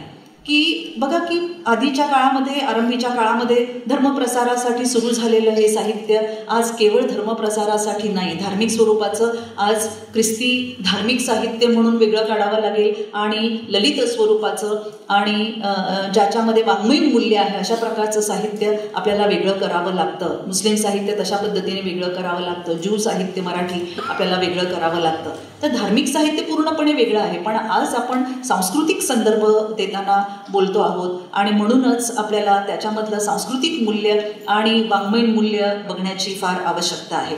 आणि म्हणून आपापल्या धर्मातील धर्मसंस्थापक वा महात्मा किंवा प्रेषित यांचं जे केंद्रस्थान होतं त्याचं विचलन झालेलं आहे आणि आज अत्यंत वास्तववादी असं या सर्व धर्मीयांचं लेखन आपल्या पुढे आलेलं आहे.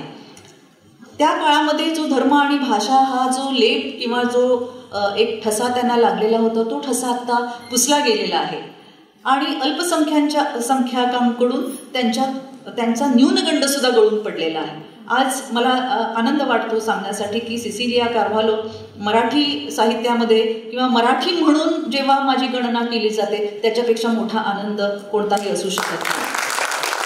आज आम्ही जेव्हा मराठी आमची मातृभाषा असं सांगतो त्यावेळेला खरं म्हणजे आपण बोलींवर अन्याय करतो. वेगवेगळ्या मराठीच्या हजारो बोली आहेत आणि आज म्हणजे हे गणेश देवींनी सांगितलेलं होतं की आपण जेव्हा असं म्हणतो की तुमची मातृभाषा कोणती तर आपण असं म्हणतो की मराठी आहे, पण त्यावेळेला आपण आपली बोली सांगत नाही. तर आम्ही वाडवळी सामवेदी अशा बोलींची नावं आहेत आमच्याकडे, कोळी ईस्ट इंडियन अशा प्रकारच्या बोली आहेत वसईमध्ये, वेगवेगळ्या मराठीच्या बोली आहेत आणि इतकी सुंदर अशा प्रकारची आणि इतकी लढिवाळ अशा प्रकारची ती भाषा आहे. आणि त्यामुळे आज मला जर कोणी विचारलं की तुझी मातृभाषा कोणती तर मग मी वाडवळी आहे माझी मातृभाषा असं सांगते. म्हणजे मराठीमध्ये आणखीन एका बोलीची भर त्याच्यामध्ये पडते. आणि म्हणून मुंबई विद्यापीठामध्ये मी बोली अभ्यास मंडळाचे अध्यक्ष असताना मी बोलींचा अभ्यास विद्यार्थ्यांना लावला होता आणि तो विद्यार्थ्यांना त्या द्वितीय वर्ष कलेच्या मानव्य विभागाच्या मुलांना विद्यार्थ्यांना इतका आवडला की त्यांना असं वाटत होतं की आगरी ही माझी भाषा आहे, मालवणी ही माझी भाषा आहे, वाडवळी ही माझी भाषा आहे. आणि भाषा ही नेहमी भावना असतं आणि ती भावना समजून घेणं, मग त्याच्यासाठी कोणता धर्म आहे त्या धर्माला महत्त्व राहत नाही, त्या धर्मातून मिळालेली मूल्य महत्त्वाची आहे. धर्म माणसापेक्षा मोठा असू शकत नाही आणि त्यामुळे ही मूल्य महत्त्वाची असतात आणि आपल्या भाषेतून आपल्या बोलीतून आपण मूल्य कोणती देत असतो ते आपण ते आपल्या साहित्यातून प्रतीत होतं. आणि पूर्वीचं जे म्हणजे तुझी भाषा मराठी कशी काय, तुझी भाषा वाडवळी कशी काय, तुझी भाषा इंग्रजी नाही का, तू इंग्रजी का नाही बोलू शकत, तर तो जो न्यूनगंड होता तो आता गळून पडलेला आहे. आणि तसं बोलल्यानंतर जो एक तणाव यायचा पूर्वी आजही काही लोकांच्यावर, तो तणावही आता येत नाही. आता आपण सन्मानाने सांगतो की आमची मायबोली ही मराठी आहे किंवा आपापल्या वेगवेगळ्या बोलींची नावं आपण सांगू लागतो. तर एकेका समाजात आणि विविध काळामध्ये विविध मूल्य घेऊन जगणारे हे लेखक मराठी साहित्याला आणि एकूणच महाराष्ट्राला आणि भारत देशाला समृद्ध करणारे असे आहेत. म्हणजे आज एक रंग असं जे म्हटलं जातं त्या रंगाच्या पलीकडे जाऊन या बोलींचे वेगवेगळे रंग आहेत ते सुद्धा मराठीमधून कसे दिसून येतात ते पाहणं सगळ्याच बाबतीमध्ये अतिशय महत्त्वाचं आहे. कारण सगळ्यांच्या पायाखालची माती एकच आहे आणि त्या मातीतच उगवलेलं अन्न सगळेजण खात असतो आणि सगळ्यांचा अवकाश एक आहे, पंचमहाभूत ही एक आहेत आणि त्यावर राहणारे आपण सर्वजण एकच असतो. आणि आज सर्व या अशा प्रकारच्या साहित्यातून मानवतावादाचा जो पुरस्कार केला जातो तो मला अत्यंत सन्मानाचा वाटतो आणि मला असं वाटतं की त्यामुळे महाराष्ट्र जास्त संपन्न होईल, मराठी भाषा जास्त श्रीमंत होईल आणि मराठी भाषा श्रीमंत झाली की आपण सुद्धा मनाने खूप श्रीमंत होऊ. धन्यवाद. बोलीभाषेतल्या विविधतातील एकता ही मराठी भाषेला अधिक समृद्ध करत जाईल आणि आपणही अधिक समृद्ध होऊ अशा प्रकारचा विश्वास या निमित्तानं सन्माननीय कवयित्री डॉक्टर सिसिलिया कार्व्हालो यांनी व्यक्त केलेला आहे. आज या तिसऱ्या सत्राचं अध्यक्षस्थान आदरणीय विजय कुवळेकर सरांसारखं अतिशय महत्त्वाचं मराठी साहित्यातलं आणि एकंदरीतच पत्रकारितेतलं भूषवता आहे. साहित्यिक, कवी, व्याख्याते, पत्रकार, संपादक आणि राज्याचे माजी माहिती आयुक्त अशा विविध क्षेत्रामध्ये कुवळेकर सरांचा स्वतंत्र ठसा उमटलेला आपल्याला दिसून येतो. 50हून अधिक वर्ष पत्रकारितेत कार्यरत असणारे हे व्यक्तिमत्व पुढारीपासून सुरुवात करत केसरीचे उपसंपादक, सकाळ पुणे, सकाळ कोल्हापूर, संपूर्ण वृत्तपत्र सकाळ समूह याचे मुख्य संपादक, त्याचप्रमाणे लोकसत्ताचे संपादकीय सल्लागार, लोकमतचे समूह संपादक, मुख्य संपादक, झी 24 तास वृत्तवाहिनीचे मुख्य संपादक, झी मराठी दिशा साप्ताहिकाचे मुख्य संपादक, अशा मुद्रित आणि दूरचित्रवाहिनी अशा दोन्ही माध्यमांना स्पर्श करणारे हे व्यक्तिमत्व आहे.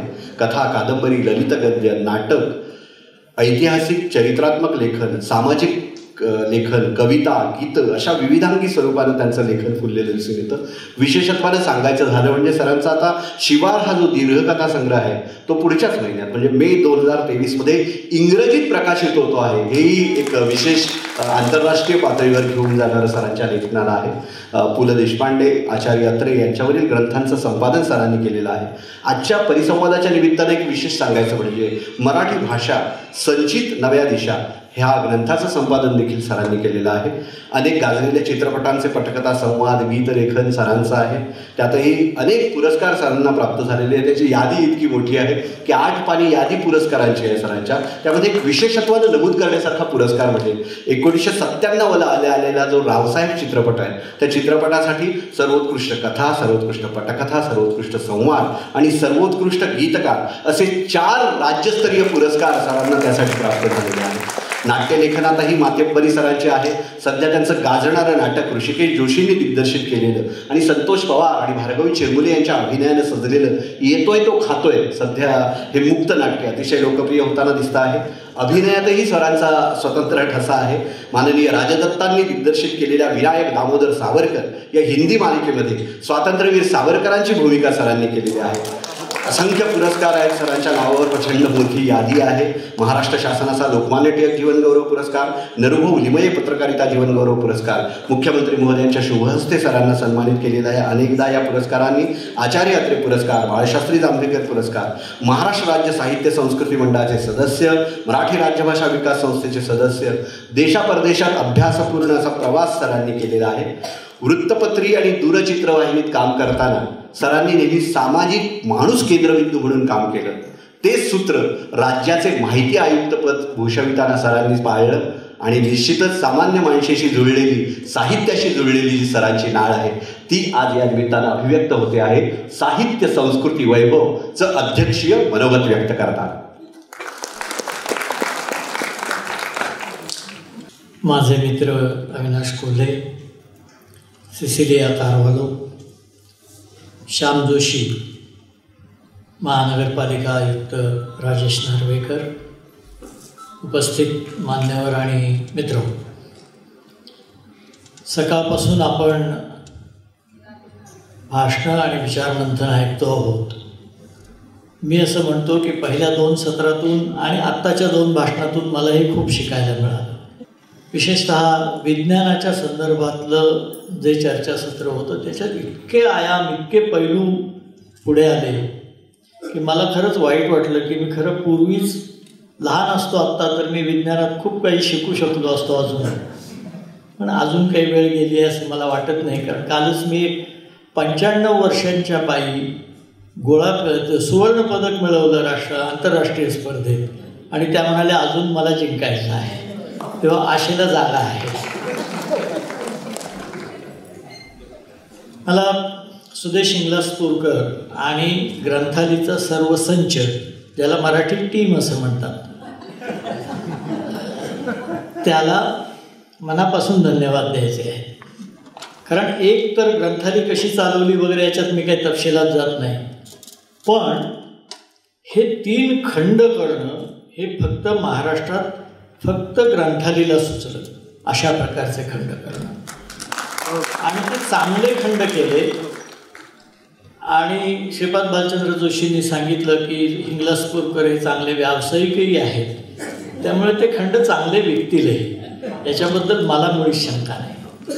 पण मुख्यतः एक पायाभूत अशा स्वरूपाचं काम जे आणखीन 50 वर्षांनी संदर्भ साहित्य म्हणून उपयोगाला येईल असं काम केलं आणि त्या अनुषंगानं हे दिवसभराचं चर्चासत्र आयोजित केलं. याच्याबद्दल त्यांना धन्यवाद आणि या महत्त्वाच्या उपक्रमात मला सहभागी करून घेतलं याबद्दल मी त्यांचा सर्व संयोजकांचा अत्यंत आभारी आहे. साहित्यिक आणि सांस्कृतिक वैभव किंवा अवकाश असा हा एकूण विषय आहे. तर खरं सांगायचं तर मी अनेक गोष्टी केलेल्या आहेत, आपण परिचयात सांगितलं, पण हे कशा दृष्टीनं आपण पाहतो याच्यावरती खूप गोष्टी अवलंबून असतात.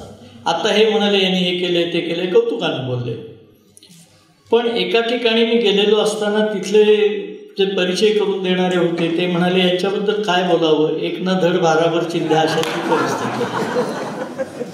तेही बरोबर आहे, तेही बरोबर आहे, मी चूक मानत नाही, कारण शेवटी तुम्ही कसं पाहता याच्यावरती काय दिसणार हे ठरतं. तर मी 50 वर्ष पत्रकारितेत आहे, पण या विषयातला मी तज्ज्ञ नाही हे मी सुरुवातीलाच सांगतो. काही लोकांचा मला फार, काही पत्रकारांचा विशेषतः फार हेवा वाटतो. कुठल्याही विषयावर अत्यंत अधिकारवाणीनं ते बोलू शकतात, लिहू शकतात, नसलेली मतं सुद्धा मांडू शकतात. आणि 50 वर्ष पत्रकारितेत काम करून सुद्धा ही कला मला काही अजून साध्य झालेली नाही, आणि ती होऊ नये अशी माझी ईश्वराला प्रार्थना आहे. आता या सगळ्या वर्षांमध्ये मी डोळसपणानं समाज बघत आलेलो आहे. नारायण सुर्वे म्हणायचे, आधी समाज वाच, मग तो समाज ज्या परिस्थितीत जगतो ती परिस्थिती वाच, त्या परिस्थितीत जगणारा माणूस वाच, आणि वेळ उरला तर पुस्तक वाच. याचा अर्थ पुस्तक वाचू नका असं सुर्व्यांनी सांगितलं असं वर्णन होऊ शकतं, पण तसं करण्याचं कारण नाही, त्यातला भावार्थ महत्वाचा आहे. एका गोष्टीचा उल्लेख इथं केला पाहिजे. लॉर्ड मेकॉलेचा उल्लेख झाला मग. अशी भाषा मेली, कुसुमाग्रजांनी जे म्हटलं की भाषा मरता देशही मरतो, संस्कृतीचाही दिवा विझे, गुलाम भाषक होऊ न आपुल्या, प्रगतीचे शिर कापू नका. मला थोडासा जाता जाता वैयक्तिक संदर्भ देऊन सांगतो. ही कविता मी संपादक असताना मी आग्रह करून मागून घेतली आणि मी प्रसिद्ध केली, त्याची नोंद आहे. मी नोंदीशिवाय न बोलणं बरं म्हणून मी सांगितलं. पण भाषा ही संस्कृतीची वाहक असते असं आपण मानतो. म्हणजे पहा, भाषा उच्चारल्यानंतर तुमच्या मनामध्ये ज्या भावना निर्माण होतात तो परिणाम असतो, तो आशय असतो. जर तुम्ही मारुती म्हणालात तर तुमच्या माझ्या मनात निर्माण होणारी भावना वेगळी असते, आणि तेच मंकी गॉड म्हटल्यानंतर निर्माण होणारी भावना वेगळी असते. भाषा ही संस्कृतीची वाहक असते. आणि म्हणून मेकॉलेनं असं म्हटलं आणि ब्रिटिशांनी असा उल्लेख केला की भारतावर अधिराज्य गाजवायचं असेल तर इथली संस्कृती नष्ट केली पाहिजे, आणि इथली संस्कृती नष्ट करायची तर इथलं शिक्षण नष्ट केलं पाहिजे. काही लोक असं मानतात की ब्रिटिशांनी भारतात शिक्षण आणलं. त्यांच्यासाठी धर्मपाल नावाच्या ग्रहस्थानी केलेले खंड आपण वाचण्यासारखे आहेत. गांधीजी त्यांना एकदा म्हणाले की Britishers have destroyed the beautiful tree of education in India. धर्मपालांना प्रश्न पडला की ब्रिटिशांनी शिक्षण आणलं असं आपण म्हणतो, आणि गांधीजी तर म्हणतात की भारताचं शिक्षणाचं इतकं सुंदर वृक्ष ब्रिटिशांनी नष्ट केला, आणि त्यांनी अभ्यास केला, आणि त्यांनी जे लिहिलेले खंड आहेत ते आपण वाचा. विशेषतः शिक्षणावरचा खंड वाचा. त्याच्यात आपल्या असं लक्षात येईल की इथे शिक्षण होतं, केवळ 4 जातीचेच लोक शिकत होते असं नाही, किंबहुना शिक्षणात अस्पृश्यता नव्हती. एका वर्गामध्ये सर्व प्रकारची मुलं एकमेका शेजारी बसत असत. इतकंच नव्हे तर शिकवण्यामध्ये स्त्रिया सुद्धा होत्या. म्हणजे शिकण्यामध्ये तर मुली होत्याच, पण शिकवण्यातही स्त्रिया होत्या असं धर्मपालांनी.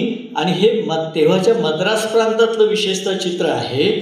धर्मपालांनी याचे सर्व पुरावे, सर्व ब्रिटिशांचीच कागदपत्र देऊन सगळा तपशील दिलेला आहे. हा मुद्दाम. त्यामुळे ब्रिटिशांनी जशी त्यांची भाषा आणली, भाषा ही संस्कृतीची वाहक असते, आपल्या भाषेवर दबाव आला, आपली भाषा मागे पडली, आणि दुसरी संस्कृती भाषेबरोबर आपल्याकडे प्रभावी होत गेली. आता या सगळ्या पार्श्वभूमीवर भाषेचा आणि संस्कृतीचा भूतकाळ ह्याचा मागोवा घ्यावा. मागोवा जरूर घ्यायला हरकत नाही, चिकित्साही करायला हरकत नाही, अभिमान सुद्धा बाळगायला हरकत नाही, पण माझ्या मते त्यांना आजचे प्रश्न सुटत नाहीत. काही बीज कळतात, काही सूत्र कळतात. म्हणून भूतकाळातल्या बऱ्या वाईटाचा मागोवा घेत त्याची चिकित्सा करत वर्तमानावर जास्त प्राधान्यानं विचार करायला पाहिजे. कारण पूर्वदिव्य ज्यांचे त्यांचा दिव्य रम्य भावी काळ हे म्हणायला ठीक आहे, पण ज्यांचं पूर्व दिव्य आहे त्यांचा भावी काळ आपण त्यांनी कसा काढला हेही आपण अनेक उदाहरणांनी पाहिलेलं आहे आणि अनुभवलेलं आहे, तर ते आपल्या सहज लक्षात येईल. त्यामुळे वर्तमान हा माझ्या दृष्टीनं अधिक भर देण्याचा विषय आहे. साहित्य काय किंवा कला काय, कोणतीही क्षेत्र संस्कृतीचा एक भाग असतं आणि म्हणूनच बहुतेक वेळा तत्कालीन चित्रपट, साहित्य, नाटक, संगीत, शिल्पकला या सगळ्यामध्ये समकालीन संस्कृतीचं चित्र कमी जास्त प्रमाणात उमटत असतं. संस्कृती या सर्वावर परिणाम करत असते आणि हे सगळे घटक संस्कृतीवर परिणाम करत असतात. असं दोन्ही परिवर्तनशील असतं, प्रवाही असतं. आणि म्हणून साधं उदाहरण पहा, सिंहासन हा चित्रपट 30-35 वर्षांपूर्वी आला, तेव्हा आपण पाहिला, तेव्हा आपल्याला वाटलं राजकारणाचं केवढं आपलं भयानक चित्र आहे. आज तुम्ही पाहिलं तर काय वाटेल, सिंहासन हे फारच सौम्य होतं असं आपल्याला वाटल्याशिवाय राहणार. दुसऱ्या बाजूला शारदा नाटकामध्ये जो प्रश्न होता तो आज प्रश्न राहिलेला नाही, पण त्या काळचा तो ज्वलंत प्रश्न होता. पण त्यानंतर कमला तेंडुलकरांचा आजचा प्रश्न मांडणारं कमला नाटक आलं. म्हणजे कला तीच राहिली, फक्त कालानुसार प्रतिपादनाचं सूत्र बदललं. बटाट्याची चाळ, पुलं हे मी मुद्दाम बटाट्याची चाळचं सांगतो आहे की पुलंचं वाङ्मय आजही लोकप्रिय आहे, पण बटाट्याची चाळ नव्या पिढीला भिडत नाही ही वस्तुस्थिती आहे. कारण चाळ संस्कृती गेली. जे तुम्ही अनुभवत नाही, जे तुम्ही बघत नाही, ते तुमच्यावर परिणाम करू शकत नाही. हिंदी चित्रपट, देमान हिंदी चित्रपट अनेकदा का आवडतात, जे आपण बघत नाही, जे आपल्या स्वप्नात आहे ते तिथं तरी दिसतंय ना, अशीही अनेकदा मानसिकता असू शकते. परंतु या प्रकारचं चित्र आपल्याला दिसतं आणि म्हणून परिवर्तनशील नवे नवे संदर्भ येत संस्कृतीही अधिक समृद्ध होत जाते. मगाशी डॉक्टर वसंतराव गोवारीकरांचा संदर्भ झाला. इथं मला गोवारीकरांचा एक प्रसंग सांगावा असा वाटतो. डॉक्टर गोवारीकर सरांशी माझं नातंही होतं आणि माझा संबंधही खूप जवळचा होता. एकदा एका कार्यक्रमामध्ये गोवारीकरांना विचारलं की परमेश्वर नाही असं काही शास्त्रज्ञ म्हणतात, तुमचं काय मत आहे? गोवारीकर हे फार जपून शब्द वापरणारे आणि अत्यंत अर्थपूर्ण, आशयसंपन्न असं बोलणारे शास्त्रज्ञ होते. गोवारीकर म्हणाले, खरा शास्त्रज्ञ तो की जो एखादी गोष्ट नाही असं निर्णायकरित्या सिद्ध झालं नाही तोपर्यंत ती नाही असं म्हणत नाही. गोवारीकरांनी सांगितलं की वैज्ञानिक सत्य असतं का, तर असतं, पण ते त्या त्या काळाचं अंतिम सत्य असतं.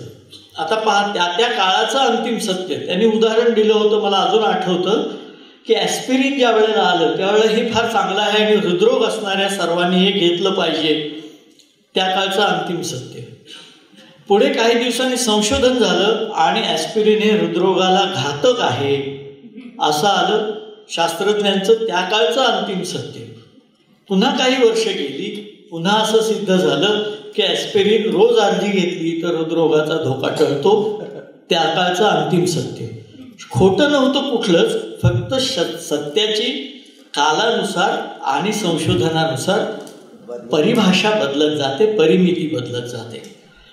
आता या पार्श्वभूमीवर आपण साहित्य आणि संस्कृतीचाही विचार केला पाहिजे असं मला वाटतं.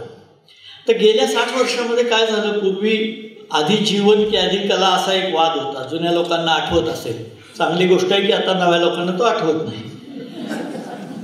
साहित्यामध्ये तेव्हा कलावादाचं प्राबल्य होतं. आता गंमत आहे त्याच्यात सुद्धा, जे जीवनवादी साहित्य लिहित होते ते कलावादाचा आग्रह धरत होते आणि जे कलावादी साहित्य लिहित होते त्यांचं जीवनवादाचा आग्रह होता. फडके खांडेकर असं दोन्ही संदर्भ आपल्या लक्षात येतील. कलावादाचं प्राबल्य कमी होऊन गेल्या काही वर्षामध्ये जीवनवादाचं प्राबल्य वाढलं. दलित, ग्रामीण, स्त्रिया, आदिवासी अशा समाजातल्या विविध घटकांच्या साहित्यांचे प्रवाह पुढे आले. कविता तर उदंड लिहिली जायला लागली, पण याच वेळेला कथांचं प्रमाण कमी झालं, ज्याचा उल्लेख कथा कादंबरीच्या संदर्भात अविनाशने फार चांगला केला.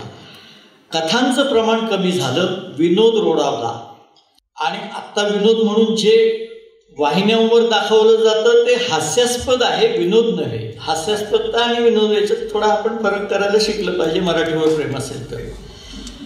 विनोद रोडावला ललित लेख, ललित बंध हा पूर्वी एक अतिशय उत्तम प्रकार होता. तो जवळजवळ अस्तंगत झाल्यासारखी आज परिस्थिती आहे. आणि आत्मकथन किंवा चरित्र हा प्रकार मात्र जोमानं पुढे आला. जोमानं पुढे आला, त्याला लोकप्रियताही मिळायला लागली. आणि त्याचा एक फायदा वेगवेगळ्या स्तरामधले, वेगवेगळ्या आर्थिक स्तरांमधले, वेगवेगळ्या क्षेत्रांमधल्या मंडळींची चरित्र, आत्मचरित्र आल्यामुळे त्यांचं जीवन पहिल्यांदाच समाजापुढे आलं, त्यांचं किंवा त्या अनुषंगानं त्या समाजाचं. आणि त्यामुळे मराठी साहित्याच्या आणि वाचकाच्या मनाच्याही कक्षा, प्रगल्भतेच्याही कक्षा रुंदावायला मदत झाली. अशी कथनं गेल्या 30-40 वर्षांमध्ये आली. आता पण मला एक नेहमी प्रश्न असा पडतो की त्याची उत्तरं सिसिलिया कार्वालोनसारखे सृजनशील साहित्यिक आणि समीक्षक देतील की पहिली साहित्यकृती उत्तम निर्माण करणारे अनेक लेखक मराठी साहित्याचं दालन समृद्ध करत गेले. पण त्यांनी अपेक्षा उंचावल्या, पण त्यानंतर सातत्यानं आणि दीर्घकालीन अशी सकस कामगिरी करणारे फार मर्यादित लोक राहिले. असं का घडलं असेल हे मला कळत नाही. त्यांच्या कामगिरीचं मोल त्यामुळे कमी होतं असं नाही, मोल राहतच. पण हे सातत्य का कमी पडलं? हे सातत्य का कमी पडलं याच्यात मगाशी आपण जो उल्लेख केला त्या अनुषंगाने काही गोष्टी मला सुचतात. कवयित्री इंदिरा संतांशी माझे खूप घरगुती स्नेहाचं एक नातं होतं, प्रेमाचं नातं होतं. एकदा एका मुलाखतीमध्ये त्यांना प्रश्न असा विचारला की कवितेनं तुम्हाला खूप दिलं, मान सन्मान दिले, पैसा दिला, प्रसिद्धी दिली, प्रतिष्ठा दिली, सगळं दिलं, तुम्ही कवितेला काय दिलं? इंदिराबाई फार साध्या होत्या आणि जे सुंदर असतं, जे आशय संपन्न आणि खरंच मोठं असतं ते साधंच असतं. इंदिराबाई फार साध्या होत्या, त्यांनी सटकन उत्तर दिलं, कवितेला मी माझं उभं आयुष्य दिलं. आता हे जे उभं आयुष्य देणं आहे याच्यात कुठेतरी आपण कमी पडतो आहोत की काय, अशी माझ्या मनातली शंका आहे. मी पत्रकार असल्यामुळे फार सावधतेनं बोलतो आहे की माझ्या मनातली शंका आहे, असं मला वाटतं. जसं ते ब्रेकच्या नाटकामध्ये सारखं दाखवतात ना, तुम्ही बघता हे नाटक आहे, बघता हे नाटक आहे, तसं मला हे म्हटलं पाहिजे. कारण आत्ता काय आहे, कोण कसा सत्याचा विपर्यास करेल हे काही सांगता येत नाही. एकदा तर एका वर्तमानपत्रामध्ये आमचे देशपांडे, दिवाकर देशपांडे आहेत तिथे, ते सांगतील, एका वर्तमानपत्रामध्ये एका विचारवंताचं भाषण छापून आलं, खूप प्रसिद्ध प्रदीर्घ भाषण आलं. तो विचारवंत चकित झाला. त्यानं त्या पत्रकाराला दूरध्वनी केला आणि विचारलं, हे भाषण कधी झालं? खरी घटना आहे, फक्त मी नाव सांगत नाही, त्यांना नावं आठवतील. तर तो पत्रकार म्हणला, काल नाही का तो कार्यक्रम होता त्यावेळेला? ते म्हणजे माझी तब्येत बरी नसल्यामुळे मी काल गेलो नव्हतो. पत्रकार धाडसी असतात. तो म्हणाला, पण गेला असतात तर हेच बोलला असतात ना. आता याला तुम्ही काही करू शकत. पण या सर्व संदर्भामध्ये आपण या पार्श्वभूमीवर शब्द आणि नेमके शब्द, मागचा पुढचा संदर्भ सोडून शब्द जर वापरले तर त्याचा विपर्यास होतो. आणि आत्ता विपर्यासाचा जमाना मोठ्या प्रमाणावर आहे. गेल्या काही वर्षांमध्ये मूळ मराठी लेखनापेक्षा अनुवादित वाङ्मयाची मागणी वाढलेली आहे, लोकप्रियता वाढलेली आहे, खप वाढलेला आहे. असं का होत आहे हेही आपण तपासलं पाहिजे असं मला वाटतं. म्हणजे मला असे काही प्रकाशक माहिती आहेत की ज्याने असं धोरण म्हणून ठरवलेलं आहे की 80% अनुवादित पुस्तकं प्रकाशित करायची आणि 15-20% एक आपलं मराठी प्रकाशन आहे म्हणून मूळ पुस्तकं करायची. हे का घडतं आहे? वाचक तोच आहे, मराठी माणसं तीच आहेत, मग याला प्रतिसाद आणि त्याला प्रतिसाद नाही, हे का होत असेल? आता या सर्व काळामध्ये नाटक चित्रपटामध्येही नवं वारं आलं, नवे प्रयोग झाले. पण 40-45 वर्षांपूर्वी केलेल्या कामगिरीमुळे त्यांचं जे स्थान होतं ते आपण म्हणालात त्याप्रमाणे पुढे क्षीण होत गेलेलं दिसतं. आज प्रायोगिक रंगभूमी अतिशय मर्यादित कसं बसं अस्तित्व टिकवून आहे. मराठी चित्रपट मात्र गाजणारे काही अपवाद सोडले तर चांगले आहेत. नवे प्रयोग, नवी मंडळी खूप करत आहेत. त्यांना प्रतिसाद आपण दिला पाहिजे असं मला वाटतं. समीक्षेच्या बाबतीमध्ये आपण उल्लेख केला की समीक्षा म्हणजे श्रीपाद भालचंद्र जोशी हे कसं आहे, थेट एकदम गोळीच घालतात की संपली समीक्षा आहेच कुठे. माझं तसं म्हणणं नाही, समीक्षा आहे, पण एक समीक्षा अशी असते की जी लेखकाला सुद्धा प्रतिकूल टीका केल्यानंतर सुद्धा विचार करायला लावणारी समीक्षा असते आणि वाचकाच्या जाणीवा विस्तारित करणारी, जाणीवा समृद्ध करणारी समीक्षा असते. अशी समीक्षा आपल्याला किती दिसते, त्यातली मतं पटोत न पटोत, पण समीक्षा किती दिसते हा माझ्या पुढचा प्रश्न आहे. या पार्श्वभूमीवर वर्तमानपत्रामध्ये मला कधी कधी मला कौतुक वाटतं, मी 50 वर्षात हे करू शकलो नाही. काही ठिकाणी दर आठवड्याला एक महान प्रतिभावंत निर्माण होतो. दर आठवड्याला, पुढच्या आठवड्याला वेगळा प्रतिभावंत, महान साहित्यिक किंवा एखादी कलाकृती मराठी साहित्याला नवी दिशा देणारी निघते. आता दर आठवड्याला जर वेगळी दिशा मिळायला लागली साहित्याला तर कुठल्या दिशेने जाईल साहित्य, काहीतरी एक पण असं असतं. नंतर चित्रपटामध्ये मराठी चित्रपटाला नवे वळण देणारा हा चित्रपट आहे. बघितलं तर त्या चित्रपटालाच वळण नसतं आणि तो नवं वळण कसं काय देतो, मग वळणावळणाने चित्रपट पुन्हा गोल तिथंच येतोय का काय. हे मी यासाठी सांगतो आहे की याच्यात तुमच्या शब्दावरचा विश्वास उडायला लागतो, हे आपण लक्षात ठेवलं पाहिजे. विचारवंत, ज्यांना भरपूर पाठ येतो त्यांना विचारवंत म्हणतात. दिग्गज, असामान्य अशी विशेषणांची नुसती खैरात चाललेली असते. मग जो नवा वाचक आहे, जो गांभीर्यानं वाचणार आहे, त्याला असं वाटतं की विशेषणं वापरायची असतात, त्याचा आणि प्रत्यक्ष वस्तुस्थितीचा संबंध असलाच पाहिजे असं नाही. हा चुकीचा संस्कार यातून कळतो. आता त्यातल्या भाषेच्या दर्जाबद्दल मी बोलत नाही, मगापासून खूप बोलून झाले. मी मराठीतल्या वाङ्मय, वृत्तपत्र, दूरचित्रवाणी वाहिनी, मी सुदैवानं दुर्दैवानं सगळीकडे काम केलं. तुम्हाला एक उदाहरण सांगतो. ज्ञानेश्वर महाराजांच्यावरती मी नंदादीप नावाची एक मालिका लिहिली होती. त्या मालिकेमध्ये विठ्ठलपंतांच्या बायकोचं जे काम करणारे, ज्ञानेश्वरांच्या आईचे काम करणारी स्त्री होती, त्या नवीन अशा शिकलेल्या बाई होत्या. तर माझं वाक्य असं, म्हणजे विठ्ठलपंत गावाला गेलेले आहेत, ते परत येणार आहेत आणि त्यांची आई वडिलांना, म्हणजे बायको नवऱ्याला सांगते आहे, आपण मुळीच चिंता करू नये, आपला विठ्ठल परत येईल याची माझे मन मज ग्वाही देते आहे, असं वाक्य होतं. हा एक तत्कालीन थोडा काळाचा स्पर्श देण्याचा प्रयत्न होता. त्या बाईने थेट शूटिंगमध्ये सांगून टाकलं, तुम्ही मुळीच काळजी करू नका, आपला विठ्ठल निश्चित परत येईल याची मला गॅरंटी आहे.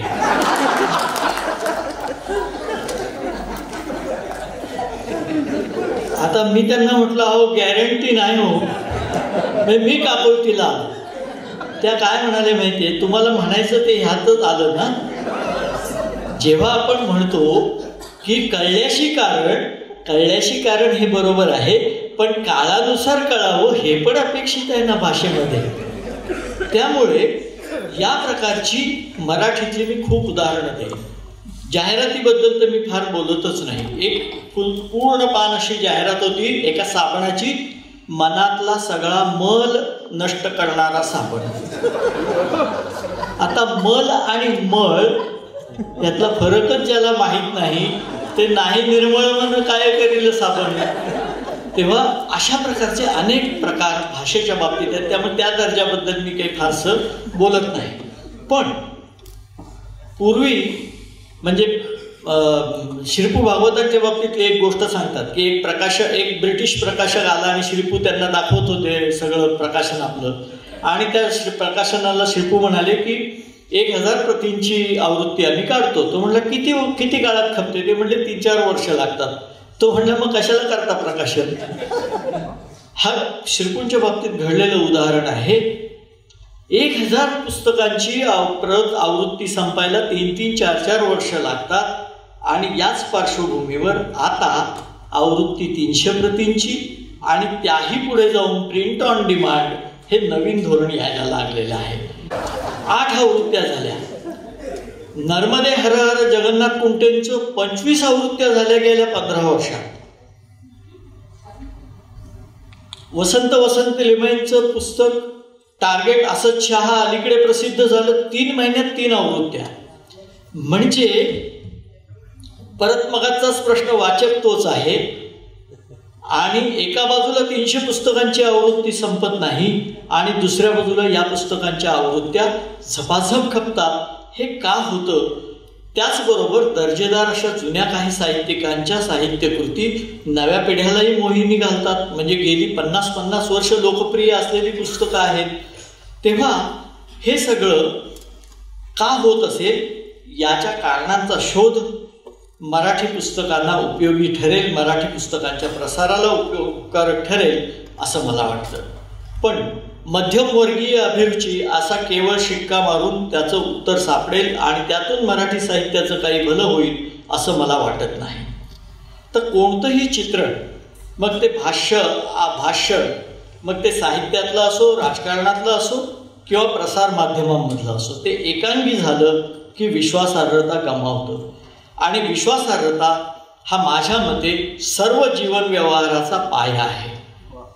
मग लेखक प्रकाशक संबंध असोत, पती पत्नी संबंध असोत किंवा 2 संस्थांमधले संबंध असोत किंवा सत्तारूढ पक्ष आणि विरोधी पक्ष यांचे संबंध असोत, विश्वासार्हता हा पाया असतो. आणि गेली 30-35 वर्षांपासून हा पाया डळमळीत होताना आपल्याला दिसतो आहे.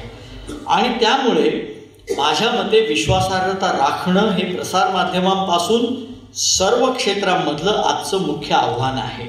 आणि म्हणून मी वर्तमानपत्रात काम करत होतो आणि त्यात पुण्यात माझ्याकडे मोठमोठे विचारवंत यायचे. अमुक एका प्रकरणामध्ये तुम्ही आमच्या बाजूनं निष्पक्ष राहा. आता हे आमच्या बाजूनं निष्पक्ष राहा हे प्रकरण मला आज तागायत कळलं नाही. याचा अर्थ असा आहे, तुम्ही आमच्या बाजूनं राहिलात तर तुम्ही निष्पक्ष, तुम्ही आमच्या मतांसारखी मतं मांडलीत तर तुम्ही पुरोगामी. आपल्याकडे काही शिक्के असे तयार झालेले आहेत, पुरोगामी, प्रतिगामी, डावे, उजवे.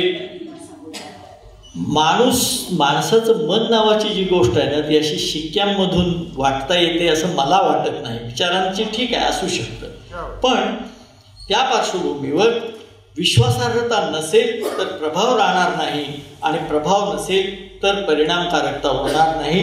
हे सत्य आपण वेगवेगळ्या पातळ्यांवरती अनुभवलेलं आहे आणि अनुभवतो आहोत. आज आपण पहा, संपूर्ण जग हे एक वैश्विक खेडं झालेलं आहे असं म्हटलं जातं.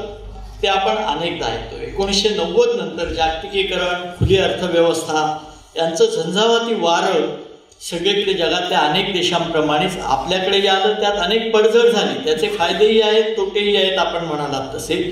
आणि त्यामुळे शेती, शिक्षण, दळणवळण, उद्योग, अर्थकारण अशा अनेक क्षेत्रांमध्ये आधुनिकता आली. माझा प्रश्न आहे, तांत्रिक आधुनिकता आली, मानसिक आधुनिकता आली का? मन आधुनिक झालं का? आपल्याकडच्या रस्त्यांवरची परिस्थिती तुम्ही बघितलीत तर आपल्याला आपण किती काळात वावरतो आहोत एकाच वेळेला लक्षात येईल. तिथे बैलगाडी आहे, हातगाडी आहे, पायी चालणारी, अनवाणी चालणारी माणसं आहेत आणि 1.5 कोटी रुपयांच्या गाड्याही त्याच रस्त्यावर आहेत. आपला समाज एकाच वेळेला इतक्या कालखंडांच्या मानसिकतेमधला समाज आहे आणि म्हणून इथले प्रश्न फार गुंतागुंतीचे आहेत आणि त्यामध्ये आर्थिक स्तरांची नवी जुळणी आधीच्या भेदामध्ये आणखीन भर घालते आहे. बाजारीकरण हा जवळजवळ सर्व क्षेत्रांमधला केंद्रीभूत घटक झालेला आहे. मग ते शिक्षण असो, प्रसारमाध्यम असो, राजकारणाबद्दल मी काही बोलत नाही. शिक्षणासारख्या पायाभूत क्षेत्रामध्ये सुद्धा मूळ उद्देश विनाअनुदान तत्वाचा वसंतदादा पाटलांचा अतिशय चांगला होता, पण कुठल्याही चांगल्या उद्दिष्टाचं विकृत फायद्यात रूपांतर करणं हे आपलं खास वैशिष्ट्य आहे. त्याप्रमाणे पुढे तो बाजार चाललेला आपल्याला दिसतो. हे सगळी व्यामिश्रता आहे. जीवनाची गती वाढलेली आहे. तुमच्या ज्या गरजा नाहीत त्या मी तुमच्या डोक्यावर मारतो आणि तुम्हाला वाटतं ही आपली गरज आहे.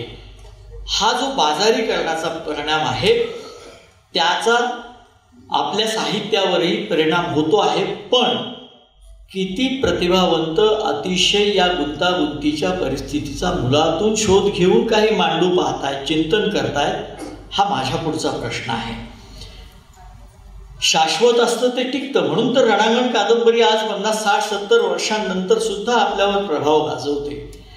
ओल्ड मॅन अँड द सीचे कितीतरी शेवट, त्याचा तुम्ही उल्लेख केला. मी माझ्या अनुभवातली 2 उदाहरणं सांगून थांबणार आहे, कारण माझं घड्याळाकडे लक्ष आहे आणि ती वेळ ओलांडलेली माझ्या लक्षात येते.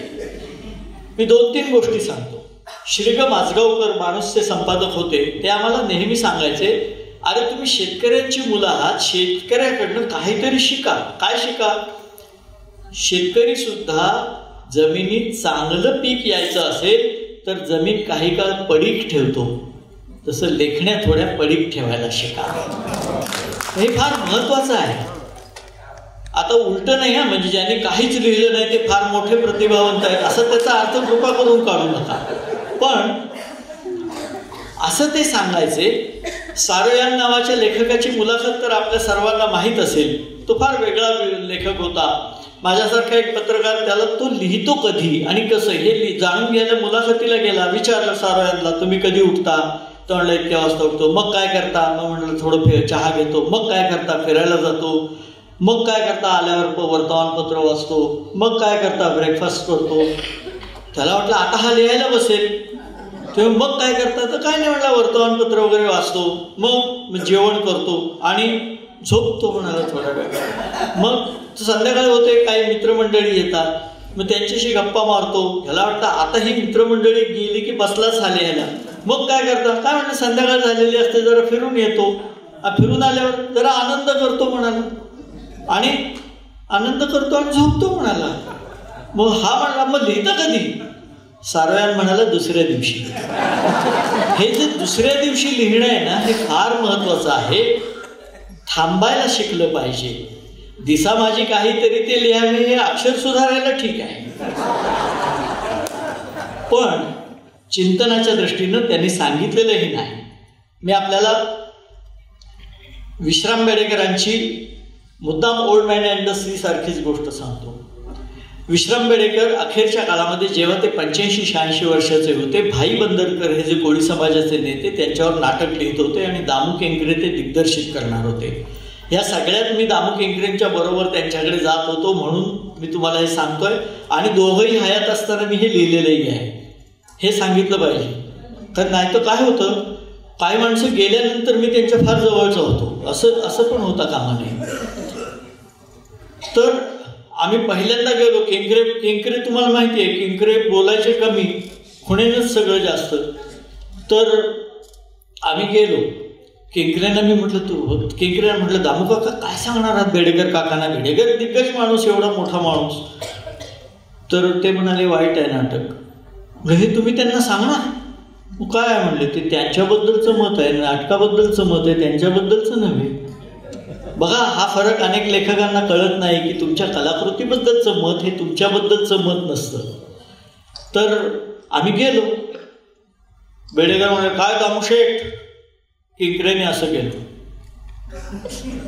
इतकी अल्पाक्षरी समीक्षा मी आज तक पाहिलेली नाही. बेडेकर म्हणाले, हो का? मग चर्चा झाली. बेडेकरांनी नाटक पुन्हा लिहिलं. मी हे थोडक्यात सांगतो तुम्हाला. आता 5 वेळा असं झालं. 5ही वेळा बेडेकरांनी लिहिलेलं नाटक केंकऱ्यांच्या मनाला उतरलं नाही आणि केंकऱ्यांनी सांगितलेली मतं त्यांना पटल्याशिवाय राहिली नाही. 6व्या वेळेला आम्ही गेलो, त्यावेळेला बेडेकरांनी काय दामूशेठ हा प्रश्नच विचारला नाही. किती माणसं मोठी असतात पहा. त्यांनी काय खाणार, काय पिणार असे प्रश्न सुरू केले आणि सगळं झाल्यावर म्हणाले, दामूशेठ मी विचार केला, 88 वर्ष वय आहे, लक्षात घ्या. आता काही मनासारखं नाटक लिहिता येईल असं वाटत नाही, पण एक चांगलं नाटक लिहिण्याचा आपण प्रयत्न करतो आहोत. याच्यात आयुष्यातली शेवटची 2 वर्ष फार मजेत गेली. याला म्हणतात दुसऱ्या दिवशी लिहिणं. हे आहे. अशा प्रकारचं किती लोकांकडे आहे. आज फास्ट फूडचा, झटपट प्रसिद्धीचा, चटकन सगळं मिळण्याचा जमाना आहे. मला असं दिसतं की ज्यांना फार झटपट प्रसिद्धी मिळते, मला असं वाटतं अनेकदा अतिप्रसिद्धी हा सृजनशीलतेचा शत्रू आहे की काय, असं अनेकदा वाटतं. पण एका बाजूला ते सगळं होत आहे, दुसऱ्या बाजूला चंगळवाद आहे, लिव्ह इन रिलेशनशिप कवटाळणारी तरुण मंडळी आहेत आणि समलिंगी संबंधांना किंवा समलिंगी विवाहाला मान्यता द्यावी की नाही असा प्रश्न सर्वोच्च न्यायालयापुढे आहे. याच वेळेला स्त्रियांवरचे अत्याचार, हिंसाचार, गुन्हेगारी हे सगळं वाढताना आपल्याला दिसतं आहे. व्यक्तिगत आणि सामाजिक जीवनातली जाणीवांची दरी वाढताना दिसते आहे. मानवतेला, माणुसकीला हे घातक आहे असं माझं मत आहे. या व्यामिश्रतेचं भान तुम्ही पहा, संस्कृती कशी बदलते आहे. तुम्हाला पूर्वी प्रत्येक शहराचा तोंडाळा वेगळा दिसायचा, किंबहुना मुंबईसारख्या शहरामध्ये, पुण्यासारख्या शहरामध्ये प्रत्येक भागाचा, प्रत्येक पेठेचा चेहरा वेगळा असायचा. आज तुम्हाला सगळीकडे तेच मॉल, तीच दुकानं आणि तोच माल दिसतो. हे संस्कृतीचं सपाटीकरण आहे, समानता नव्हे. आणि यात आपण आपली विविधता गमावून बसतो आहोत. आणि या पार्श्वभूमीवर मी म्हटलं तसं शिक्षणाचा प्रसार वाढला, पण दर्जा वाढला का याच्याबद्दल प्रश्नचिन्ह आहे. मगाशी मी काही उदाहरणं सांगितली त्याची, पण मी त्या आता तपशिलात जात नाही. या पार्श्वभूमीवर केंद्र सरकारनं आणलेलं नवीन शैक्षणिक धोरण अनेक अर्थानं देशी भाषांना आणि देशी प्रतिभांना उत्तेजन देणारं आहे, प्रोत्साहन देणारं आहे. आणि माझ्या मते त्याला भारतीयपणाचा आणि भारतीय संस्कृतीचा चेहरा देणं ही स्वागतार्ह गोष्ट आहे. पण हा चेहरा शेवटी धोरण कागदावर राहिलं, अंमलात आणणारं मनुष्यबळ, त्याची मानसिकता कशी तयार करायची हे माझ्या मते मोठं आव्हान आहे. आज शेतकऱ्यांचे प्रश्न, सगळे अनेक गोष्टी आहेत. राजकारणाचं गुन्हेगारीकरण वाढलेलं आहे. शेवटी ही सगळी क्षेत्र मिळून संस्कृती होत असते. हे जर पाहिलं तर आपल्या लक्षात येईल. मी वृत्तपत्रांचं मध्यंतरी विश्लेषण केलं होतं, तर मला असं लक्षात आलं की साधारणपणे राजकारणाला 80% जागा दिली जाते. मी म्हटलं बरोबर आहे, माझं चुकलं. मी म्हटलं विश्लेषणाच्या सोयीसाठी वेगळी मांडलेली आहे, त्याच्या पलीकडे काही नाही.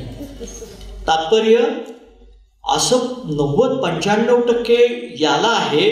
आणि आता फॅशन, अमुक तमुक हे सगळं आहे. शेती, विज्ञान, ज्याचा आपण उल्लेख केला की विज्ञानाची पुरवणी चालू असलेली बंद झालेली आज नाही. शेती, विज्ञान, शिक्षणातले नवे प्रयोग, ग्रामीण भागात होणारं स्थित्यंतर, या सगळ्याला जागाच नाही आहे. हा आपल्या जीवनातला प्राधान्यक्रम आहे का? याचं कारण सत्तेला महत्त्व आलं, संपत्तीला महत्त्व आलं. आणि प्रतिभावंत ज्या वेळेला सत्ता संपत्ती पुढे झुकायला लागतात तेव्हा संस्कृतीचा ऱ्हास अटळ असतो. जाता जाता मी एक उदाहरण मला आठवलं म्हणून सांगतो. इंग्लंडची राणी चार्ल्स डिकन्सच्या साहित्याची मोठी चाहती होती. तिनं डिकन्सला भेटायला बोलवलं, सांगितलं. तर डिकन्सनं, आपल्याला माहीत आहे, डिकन्सनं उलट निरोप पाठवला. तुम्ही विचार करा, राणीला उलट निरोप साहित्यिक पाठवू शकतो. हे इंग्लंडमधलं आहे. तर डिकन्सनं कळवलं की एक राणी जर एका प्रजाजनाला बोलवत असेल तर मी येईन, पण एक वाचक जर एका साहित्यिकाला भेटायचा असेल तर तुम्ही माझ्याकडे आले पाहिजे. याला म्हणतात प्रतिभावंतीय अभिमान. मग दूरदर्शन आलं, मग खाजगी वाहिनी आल्या. खाजगी वाहिन्यांच्या पाठोपाठ अनेक गोष्टी आल्या. विज्ञान तंत्रज्ञान जीवनाची शैली बदलली, तसंच माध्यमांचं स्वरूपही बदललं. आणि गेल्या 15 वर्षामध्ये समाज माध्यम हीच जणू काही मुख्य प्रवाह आहे अशी परिस्थिती आहे. या समाज माध्यमांमध्ये जो जे वांछील तो ते लिहो अशी परिस्थिती निर्माण झालेली आहे. दुर्दैवानं सभ्यतेचा आणि सुसंस्कृततेचा पराभव तिथे ठाई ठाई दिसतो आहे. अपवाद असतील, परंतु तिथली भाषा, स्त्री पुरुष समानता इतरत्र आली नसेल, पण इथं मात्र आहे सर्व बाबतीत. समाज माध्यम अनेक अर्थाने समाजाचं वाईट वापरामुळे नुकसान करतात. माध्यम वाईट नाही, माध्यमची सोय चांगली आहे, वापरणाऱ्यांच्या मानसिकतेमुळे तिथे नुकसान होत आहे असं माझं मत आहे. तेव्हा अशा प्रकारानं तिथल्या भाषेमध्ये असभ्यपणा आणि शिवराळपणा यांचं प्रमाण वाढत आहे. मित्रो, या सगळ्या पार्श्वभूमीवर मी संस्कृतीचे आयाम वेगवेगळ्या क्षेत्रामधून शेवटी येत असतात. या सगळ्या पार्श्वभूमीवर आज आपण वावरतो आहोत. काळ आधुनिक, समस्या आधुनिक, पण परिस्थिती पारंपरिक आणि अधिक गुंतवणूक अशा स्थितीत आपण आज आहोत. अशा वेळेला प्रतिभावंत मोठं काम करू शकतात. ते मोठं काम करण्याची मोठी ताकद, मोठा आवाका, वैश्विक आवाका असलेला साहित्यिक आपल्याकडे निर्माण होणं गरजेचं आहे. तो व्हावा आणि सर्वजनहिताय अशा संस्कृतीचं स्वप्न साकार व्हावं अशी प्रार्थना करतो. आणि आपण मला इथे बोलावलं आणि आपण सर्वांनी शांतपणानं ऐकून घेतलं, शामरावांनी चिठ्ठी पाठवली नाही, याबद्दल मी आपला अत्यंत आभारी आहे. धन्यवाद.